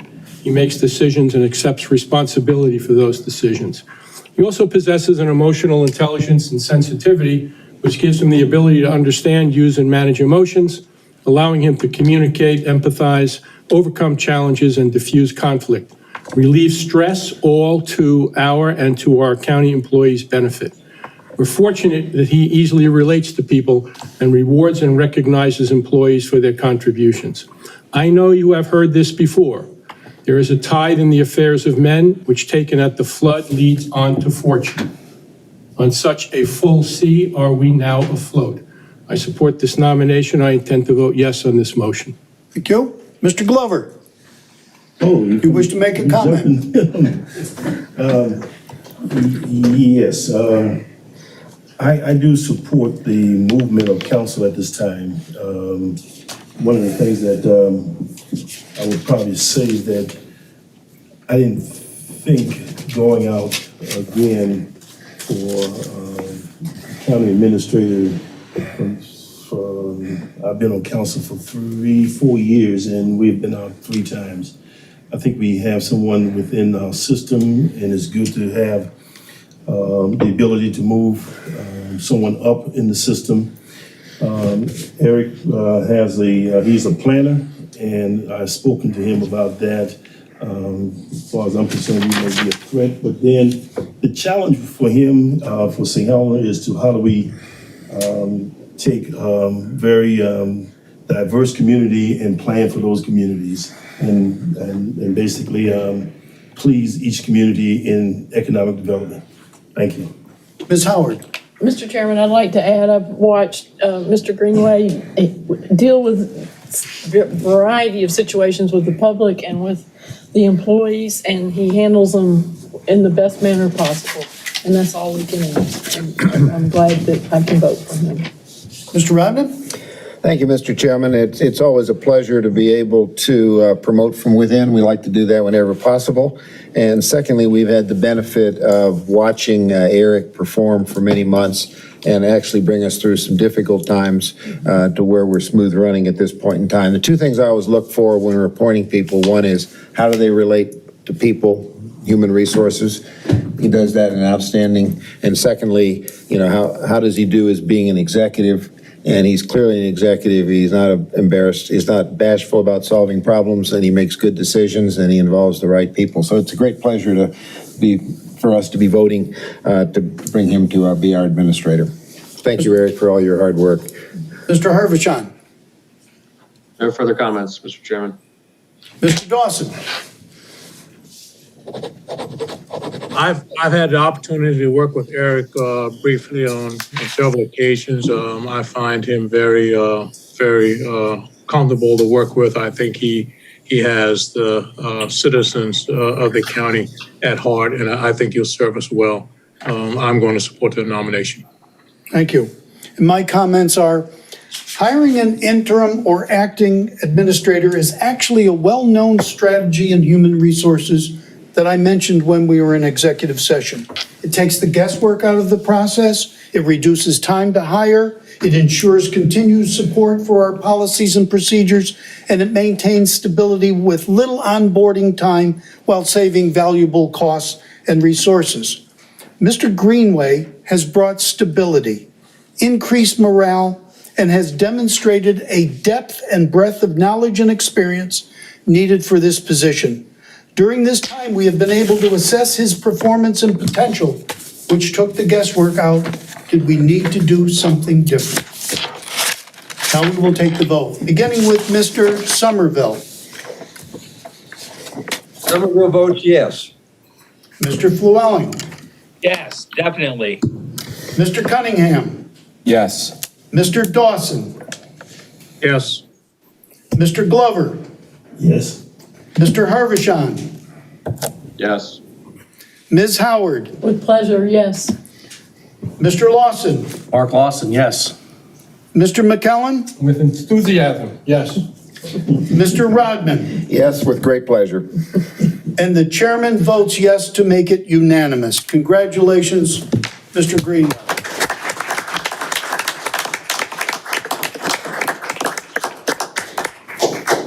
Item 9 under the executive session, we've given direction to administration regarding that particular item. No further action is needed. Item number 10, I would like a motion, please. Councilwoman Howard, would you make that motion? Yes, I'd like to make a motion and read the ordinance authorizing the execution of a quitclaim deed and waiver of reverter for real property located at 1508 Old Shell Road with the real estate number of R11001000105A000. And I can read the ordinance if we have a second. Second, please. I will second it. Mr. Cunningham makes the second. Is there any discussion? Do we need to read the ordinance? I think, do we need? We're good? Okay. We're good? Okay. This will be approved without objection. I see no objections. Therefore, this is approved. Item number 11, we will take up when we do item number 14. Okay. All right, we are now ready to move on to item number 12, which is a first reading of an ordinance to make appropriations for county government, special purposes districts for Beaufort County for the fiscal year beginning July 1, 2021 and ending June 30th, 2022. May I have such a motion, please? So moved. Mr. Somerville makes the motion. Second, please. I'll second it. Mr. Lawson makes the second. Is there any discussion?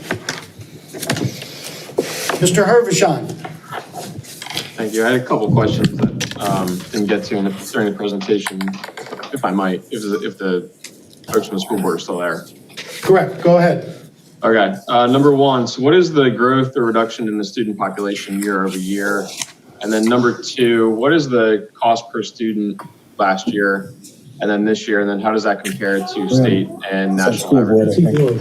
That's actually item number 13, Chris. We're on item number 12. Sorry, lost my place. I'll hold that. Okay. Any questions about item number 12? Seeing none, Well, go ahead, Mr. Rodman. Just one or two comments. I think the budget, makes sense. We've been through a process. I do think one of the pieces that I haven't seen, maybe it's there and I missed it, but is looking at the comparing with the last couple of years and looking at what those are and seeing what the calculation is for the mill value, which I know is forthcoming, and then that gets us into what the reserve is and so on. So I do think this needs to be approved at first reading, but there's certainly some of that we need to get into. Secondly, and this is kind of a nit, but maybe it's worth mentioning. If we go back as to how we used to format the ordinance, it was a much simpler way of doing it. In fact, I printed one out from a couple years ago that I'm not going to go through, but it's worth looking at. So I do think it'd be worthwhile for the staff to look at whether or not the format that we used to use actually provides better transparency and visibility for the citizenry. So that's all I had. I'm in favor of it moving forward. I think the staff's done a lot of hard work. Any other questions? Seeing no other questions, first reading will be approved without objection. Are there any objections? Seeing no objections, item number 12 is approved. Now we have item number 13, first reading of an ordinance to make the appropriations for the Beaufort County School District for fiscal year beginning July 1, 2021 and ending June 30th, 2022. May I have a motion, please? So moved. Mr. Rodman makes the motion. Second, please. Second moved. Mr. Somerville will give you credit for the second. Questions now. Now, Mr. Hervishon, you may ask your question. Thank you. Would you like me to restate the question? You were asking about the school population year over year? Yep, as well as cost per student and how that compares to state and national averages. Okay. I will turn to Tanya if you can supply that information. I may have some of that information this evening, but not all of it. This past school year, we typically have a 1 to 2% increase from year to year in growth of student population. This past school year, as similar to school districts across the nation, we had a reduction, and that reduction was about 5%. We had 1,176 student reduction. Those were primarily in the early grades of pre-K and kindergarten, but throughout the elementary grade levels predominantly.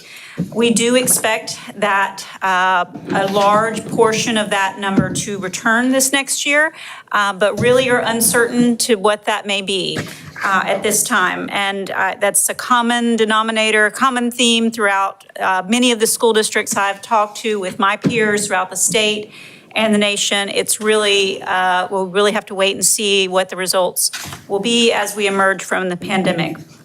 As far as cost per student, when I take the proposed amount divided by approximate 22,000, we're in the neighborhood of $12,500 per student on the expenditure side of the general fund operations. So I can fine tune that number for a next conversation with this council.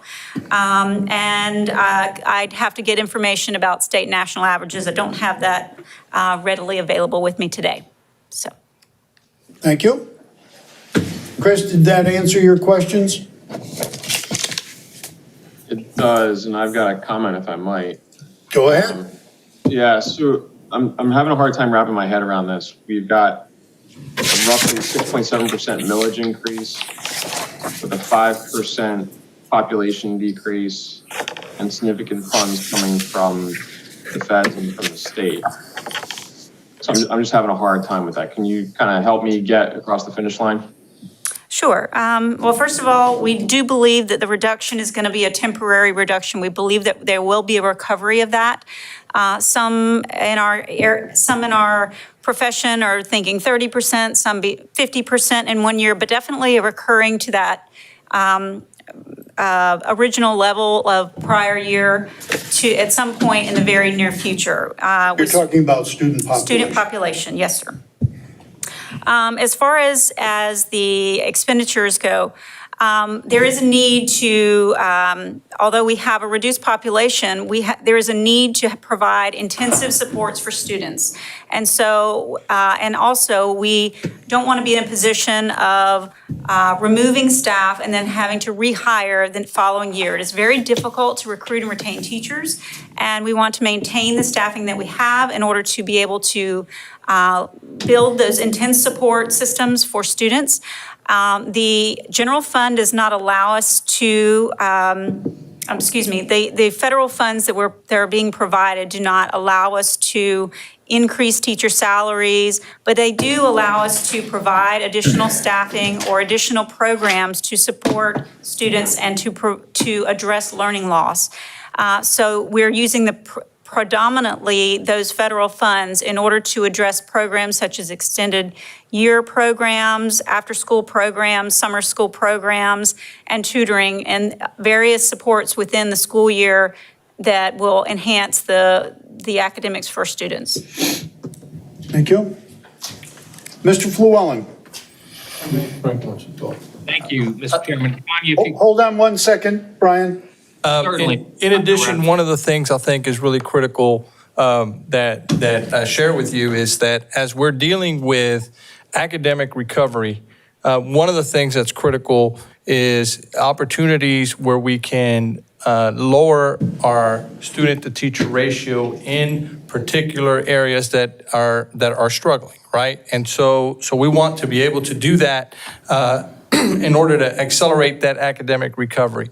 Additionally, here in Beaufort County, we have an achievement gap with students. That's no different than other communities across the country, to be clear. But as we're charged with closing achievement gaps and improving outcomes for all students, this is, the achievement gap would now be classified more as an achievement canyon, right? And so we have a lot of work to do in order to recover the academic learning loss for our students. Thank you. Okay, sorry to interrupt you, Brian. Go ahead. Oh, that's okay. Okay. Ms. Crosby, how are you today? Thank you so much for coming in. I wish you could talk about the value of the mill and the expected increase that you're calculating and the differential between this year and last year. Sure. The value of the mill that we are expecting or projecting for this new year is $1,342,000. That does include the projected actual excess of $2 million that I mentioned earlier and a 1% growth factor. And I am estimating conservatively on 1% because 1%, the school district's operations are again, exclude primary residences. Much of the growth that we're seeing is primary residences in our area. And so typically we're not seeing the level of growth that you would for all properties throughout the county. And so as a result, we are estimating 1%. Are you calculating any change in the turnover rate from 6% to 4%? No, so we're just using a simple estimate this year of the revenues received in our accounts, current auto and delinquent divided by the millage. Very simple calculation. So $151 million expected to be received divided by 114 mills. And then applying a growth factor to that. Thank you. Yes, sir. Okay, any other comments before I ask for somebody to make a motion to extend? Well, I'll make the motion to extend. Okay, I'll second. we have a motion and second to extend. This will be done without objection. Does anybody object to extending so we can conduct the business of council? I see no objection, therefore we will be able to extend after the 8 o'clock hour. Are there any other comments related to this item? Mr. Rodman. Thank you, Mr. Chairman. A couple of them in this bill and a couple prior ones, but I do think it would be useful, as you've done in the past, to kind of give us a couple-year look at what the enrollment piece has done and also, what the staffing piece have done. Also to look at the a summary of the revenues, the expenditures, what happens to the fund balance, and through all of that. If I may, there's a couple of items in the handouts that provide that. I may have missed it, and if I did, I apologize. Page 13 provides a 10-year enrollment analysis, and in the financial section of the budget book, or the handout, page 19 provides the fund balances as well. Okay, well, I'll take a look at that. I apologize for missing that.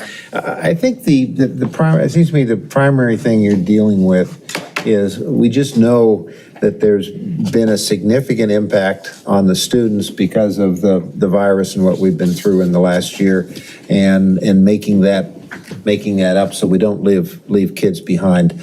Probably very difficult to quantify, but I think we just have to trust your judgment on what you need in those particular areas. But it's not insignificant if we're going to salvage some of these kids that might otherwise fall through the crack. I think, and it also may be in the presentation, maybe I missed it, but it would be useful for us to have some insight into what all the special revenues are that you get. We had some conversation at council about special revenues. I think historically we've been interested in what they are, but we don't have any say in how they get spent or where they come from. But they're a significant part of your life with the EIAs and the feds and so on. Lastly, two comments. Well, really one is are we paying the teachers enough? And I know if we go back in time, I think council was encouraging, when we put the 5,000 in. And I would be interested in understanding what the number needs to be to make us competitive. And so that may be something that you could come back, and I think would be interesting for the general population, because it's all about the teachers and retaining the teachers. But, by and large, well done as always. It's a solid budget. Any other comments? Yes, sir. Mr. Cunningham. Does anybody else want to go? Mine might take a while. I apologize. For those of you that don't know, I actually taught in our Beaufort County school systems for 3 years. And I left. And I can tell you I didn't leave because of money, but the environment itself. So when we talk about this budget, there's a couple things that I have an issue with. I've watched your guys' school board meetings. I know about 2 months ago, you guys were originally talking about, do you want to go low? Do you want to go medium, or to go high? And I think your medium was 4.5 million. And then the question was, or do you want to go for all of it and go for the maximum? And then it looks like it came up with the option of only do maximum. I don't know if that option was discussed internally or put on the floor for you guys to vote. If I missed it, I apologize. I do have an issue with that. I'm all for paying our teachers. I'm all for paying our school bus drivers. I think we need to be competitive. But I also think, just like we need to do on EMS and the police force, figure out, is it only pay or is it environment? My wife's actually still in your school system. She's leaving as well for the same thing. It's not pay, it's the environment. I have multiple friends that are still leaving. Again, it's not because they pay, it's because of the environment. I know that this budget, a lot of it is supposed to go towards your teachers and retaining teachers and retaining talent, which we have the same issue with on EMS and stuff that we've talked about. But I encourage you guys to take a look at that. You have staff members that are even afraid to speak up because of the repercussions that they're gonna have from their administration. You know the issues you have from principals where people are afraid to talk or they demand transfers because of administration. I encourage you guys to look into that. It is a big issue. And I think that'll go a long way in raising that morale, because I want to see our school system successful. I want to see Beaufort County successful. That's the reason I left, is to make sure that I could find a way to make that happen. We already had great representation in District 7 on the school board, so it wasn't an option of mine. That person actually voted no on your guys' budget. I believe 3 people voted no. You guys went 8-3. I'm very curious. You guys are about to get $70 million from the federal government. Some of you have already got, some of it you are going to have to get. You're going to have to borrow to get it and then get paid back, from my understanding on a lot of that. And 60% of that, from my reading, has to go towards achievement gaps of COVID-19. So to request more money, I'm a little curious of that when we're already getting $60 million that specifically legally has to go towards that. 60% of it has to go.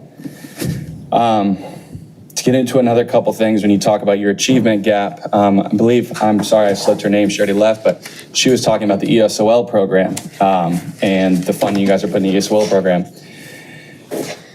I'm all for, no child left behind. We got to make sure that we get this done. But we also need to make sure that our African American population is being taken care of. The amount of the African American population that is being left behind on reading because they can't qualify for reading assistance because those spots are filled by other people, that's a problem. Maybe that's where our funds need to go. Maybe that's what we need to look at. But I can tell you I had kids time and time again that were 2 grade levels behind that were rejected for reading intervention. They couldn't get it. The other thing I want to talk about, Chris actually jumped on, I'm happy he brought it up, is your increase and decrease of students. Let's take away this year. I actually had that same number. I was actually 4 people off. I think I had 1,172 students. The year before that, let's take away COVID, you guys grew by 67 students and did not have to raise your budget at all, which was great, phenomenal, got passed, no problem. So when we want to talk about getting into a 20 million raise, ultimately we're doing one thing. We all know that. The taxes are getting raised. It's no different than trying to get laws passed. It's raising taxes. It comes down to the same issue. This is a time that we have to get creative, ourselves included. I didn't see anything cut from your guys' previous budget. I didn't see anything moved around when you've received or going to receive another $70 million. I think that's something that we have to take a look at if you want to get this budget, completed and get this raise for our teachers, which I will 100% support. It needs to happen. Just like I supported the $5,000 raise or the stipend, $2,500 in December, and the other $2,500 you guys have been given in May. But let's not pretend that achievement gap isn't already there prior to COVID. And I want to make sure that these resources are addressing those issues. So I will tell you, I am going to vote no today on this budget because of that. I know a lot of people in your school. I think, isn't Mr. Smith actually one of the people on your school board? He's right on a lot of issues. So is the young lady that spoke before that, and none of this addresses those issues in those rural communities or of that demographic. Thank you. Any other comments? Mr. Guyer, please be brief. We want to finish in a timely manner. Years ago, we hired Frank Rodriguez. We hired him because he is experienced in eliminating achievement gaps in South Florida. He's come here in the first year, made his assessment, and he would have come to you last year with an increase to address achievement gap. When we hired him, we also made a metrics, a evaluation system that has very, very precise performance evaluation to happen. COVID stopped that. The first year, we were going to give him kind of a do-your assessment and come back to us and tell us what you need to take care of the achievement gap. He's the educator. We are not. He's a proven educator who has taken care of the achievement gap. When we first had that first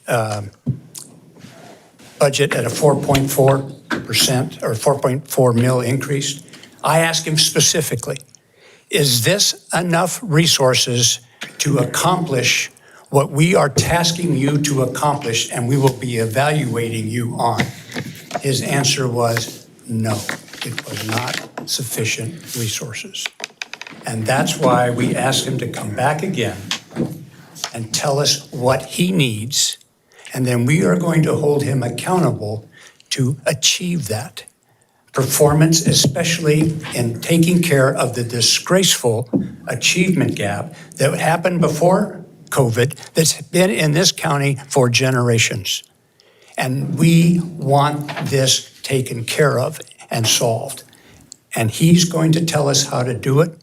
And we are going to give him we, the board, are going to give him the resources to do that. Thank you. Any other comments before we vote? Can I ask him one question, please? I'll make it very brief, I promise. Brief. What was your name one more time? Sorry, I apologize. I slipped it. What was your name again? I'm sorry. I just wanted to do it properly. I apologize. Geyer? Mr. Geyer, how many years have you been on the school board? 2 years. 2 years.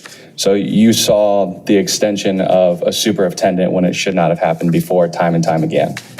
So you could see the hesitation of people during a pandemic wanting to pay more in taxes. I've been here 13 years.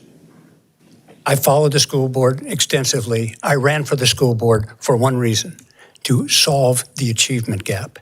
This is the man we hired to do that. And we're going to keep him, but we need to resource him. Thank you. Mr. Glover. I'll be brief. Thank you. I appreciate your comments, and I appreciate Mr. Cunningham's comment. I will say that I will support the school board's budget. I've always done it, and I don't see myself deviating from that at this time. But I would say that, and I asked the superintendent earlier about measurements, and he said that he has measurement and he's going to provide that to us. I can tell you, Mr. Cunningham, and I agree with you, the achievement gaps among black and white is far, and that we do need to close those gaps. But I will be more specific, and I think I've talked to Dr. Rodriguez about this. When I see black men, black boys achieving, I know then that everybody in the system is moving up. So my focus would be on watching the achievement of black men, black boys in the system. So that's the only measurement I use to see whether the school district is working. And Dr. Rodriguez has been here for a short period of time, but I do know his background and what he has done in South Florida. So I'm with you, Mr. Chair, Mr. Board Member. I'm with you, given the resources, and that I'll be watching. Thank you. Okay. We will begin voting. Mr. Rodman, you made the motion. You get to vote first. Yes. Mr. Somerville. Yes. Mr. Cunningham. No. Mr. Dawson. Yes. Mr. Flewelling. Conditionally, yes, sir. Mr. Glover. Yes. Mr. Hervishon. Yes, to move it along. Ms. Howard. Yes. Mr. Lawson. Mark Lawson, yes. Mr. McKellen. Yes. Chair says yes. The motion is successful. 10 yes, 1 no. Item number 14, I would ask for a member to make a motion and have a second for the first reading of an ordinance. So moved. Mr. McKellen makes the motion. I'll second. Ms. Howard makes the second. Motion is to update definitions, regulations, and procedures for signs and sign permits. That's correct. Is there any discussion? Seeing no discussion, Mr. Hervishon. Thank you, Mr. Chairman. I intend to vote no on this. To me, this just feels like it's very, very rushed, and that gives me concern, so I'm going to be a no. Okay. Any other comments?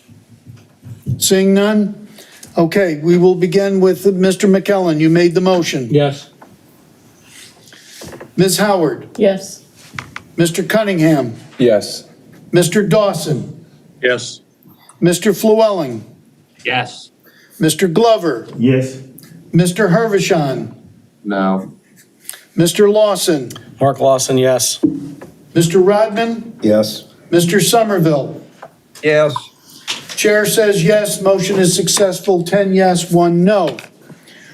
First reading of an ordinance for the fiscal year 2021 budget amendment. May I have such a motion, please?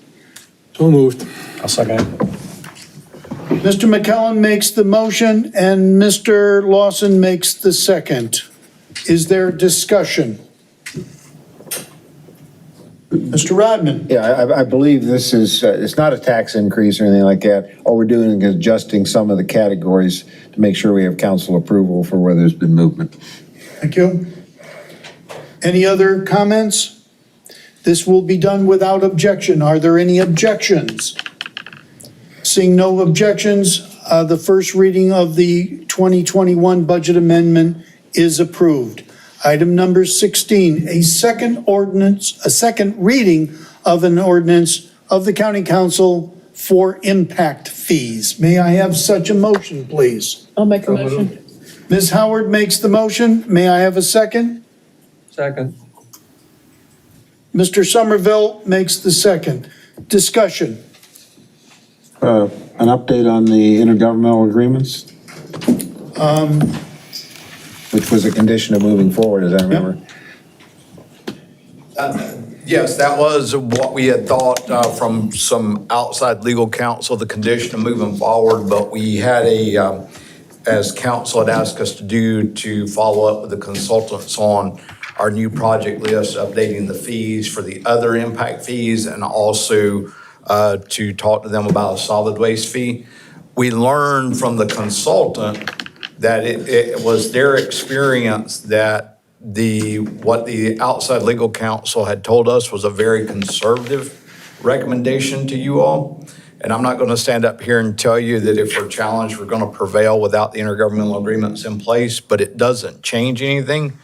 We are looking at permitting several hundred units south of the Broad in the next few months. We've got 200, 300 possible units getting ready to be permitted in Pepper Hall.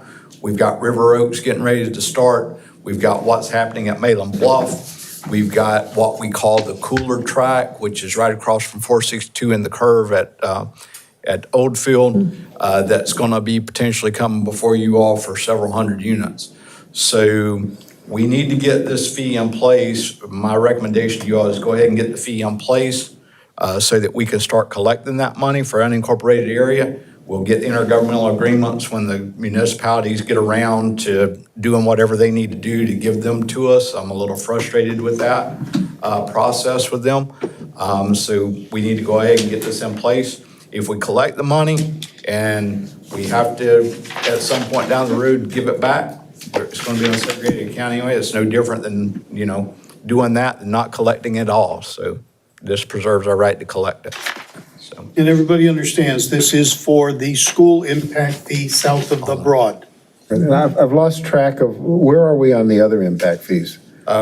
We, as you all know, after we had done the impact fee study, we sent that out to all the municipalities to take a look at it, and they basically came back and said, well, where are our projects?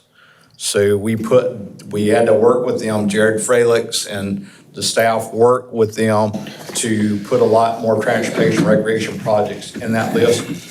So now we're sending that list back to the consultant because we're probably going to have to recalculate the fee based on that increased list. So we're having them take a look at that. I will say this. I want to make this clear to the municipalities that may be listening and watching tonight. I will not recommend that we do anything with adding their projects to our list to you all until we have those intergovernmental agreements signed by those municipalities. If they're not going to sign them, then I do not think it's fair for us to add their projects to our impact fees list for the unincorporated residences to have to bear the brunt of that. So I will not do that. Thank you. Any other comments before we vote? Mr. Chairman, yes, I would. You're still on mute, Paul. You went back on mute. Thank you. Is that better? Yes. I want to get back on track and talk about the school impact fees. This has been a project that's been going on for the better part of 15 years. And there have been numerous roadblocks along the way. First, it was the lack of legislative authority, and then it was the cumbersome process of hiring a consultant and complying with state law. And there have been many stumbling blocks along the way as well. we finally reached a point where we can actually move forward on this thing. And as Mr. Greenway, our new administrator, congratulations, sir, has just pointed out, there are plenty of houses out there looking for a certificate of occupancy or for a building permit. And if they get these things without us passing, I'm talking about in the unincorporated county, if they get those permits and move on, that money just goes off the table. There's literally millions of dollars on the table in some of these developments that are coming on stream right now. So while I'm disappointed that the municipalities south of the Broad have not signed on to this yet, there's nothing I can do about that. But I think we need to take leadership here, pass it with the unincorporated county, and begin to collect these fees. And let's hope that the municipalities will get whatever questions they have answered and come on board as quickly as possible. But for us to allow this to be kicked down the road by anybody at this point, I think is malfeasance against the school district. So I'm absolutely going to support this, and I would encourage my fellow council persons to support it as well. Thank you. Mr. Flewelling. Thank you. Mr. Chairman, I'll be brief. I hope that any schools that are built with the money raised by this impact fee in the unincorporated area are dedicated only to the children who come from that unincorporated area and not through any of the municipalities. I hate them leaving us high and dry like this. I'm very disappointed.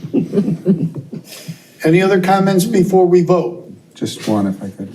Mr. Rodman. Yeah, I will continue to vote against this, just to make it very brief. I've always believed that the school district, through a referendum, has a much better way to raise the money, and that way the people can see what they're voting for, where the school's going to be, what the enrollment district. Secondly, it's always seemed to me that it's a double taxation in the way, if I'm moving here and I'm buying a house and I'm paying this impact fee, I'm also paying for the prior bonding that we did. And lastly, this has a detrimental impact on the people that can least afford it. For example, the first responders and the school district and the teachers. This is a heavy burden to fold this into their mortgage. So I think it's counterproductive to what we're trying to do in some other areas, but I think I'm in the minority. Thank you, Mr. Chairman. Okay. Any other comments? Seeing none.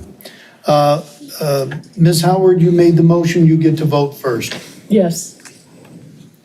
Mr. Rodman. I think it was No, Paul but- Sommers. I mean, Paul. Paul. Mr. Somerville. Somerville votes yes. Mr. Cunningham. No. Mr. Dawson. Yes. Mr. Flewelling. I'll vote yes this time. Mr. Glover. Yes. Mr. Hervishon. Yes. Mr. Lawson. Mark Lawson, yes. Mr. McKellen. Yes. Mr. Rodman. No. Chair votes yes, 9 yes, 2 no. Motion is successful. Item number 17 is a public hearing and third reading of an ordinance approving the intergovernmental agreements between Beaufort County, Port Royal, and the City of Beaufort regarding Project Burger, which is the Salt Marsh Brewery Company, Garden, which is the Materials Research Group, Glass, which is Glassworks, and Stone, which is Stoneworks. May I have a motion, please? So moved, Mr. Chairman. Second. Mr. Flewelling makes the motion, and Ms. Howard makes the second. Before we get into council comments, is there anybody in the public that wishes to make a comment during the public hearing time or online? No, sir, President. Okay, we'll close the public comments. Any comments from county council members, in person or online? Seeing none, this will be done without objection. Seeing no objections, item number 17 is approved. Item number 18 is a public hearing and approval of a resolution regarding a commercial property lease agreement at 30 Hunter Road, Hilton Head Island, to APAC Atlantic. The fiscal impact is $12,600 incoming funds. May I have a motion, please? So moved, Mr. Chairman. Mr. Rodman makes the motion. A second, please. I'll second. Ms. Howard makes the second. Is there any discussion? Seeing no discussion, this will be done, oh, I'm sorry, it's a public hearing? Almost got caught. Brian, you failed to stop me. Is there? Not my job, sir. Not my job. Is there anybody in the public, either online or in person, that would like to make a comment? Seeing none, the public portion is closed. Any other comments by members of council, either in person or online? Seeing none, this will be done without objection. And item number 18 is approved without objection. That takes us to the last citizen comments. Is there anybody commenting either in the chambers or online? Go ahead, sir. Please step forward. State your name. And you have 3 minutes. No problem. How you doing? My name is William Smith again. I was just going to tell you I was outside watching the meeting, and I would like to let Mr. Cunningham know a lot of stuff that you said tonight was spot on. I appreciate you stepping out and not being afraid of telling the truth. I definitely appreciate that. And council, I would just ask that we would look more deep into some of the stuff that we all was talking about earlier, as well as this committee this task force that you have. The community would like to know transparently who is actually on that task force. So the sooner the better that you can get to the community to let us know who's on it and how we're being represented. We would like to get involved in that as well. So the sooner the better, because some of us in the community would like to be on that task force, and we would like to see where our money is going at. Thank you. Thank you, sir. Mr. Smith, before you go, I just want you to know I appreciate that. And I was going to tell them as well before they left for the end. Please reach out to me. I'd love to work with you guys on that. I actually requested to be on the meeting before. Somehow I didn't get in on that. But my phone's always open, and I'm going to reach out to them after this as well to offer them the same thing. So thank you. Thank you, sir. Thanks for coming as well. Okay, all business being conducted, the meeting is now adjourned at 8:20. Good night, everyone.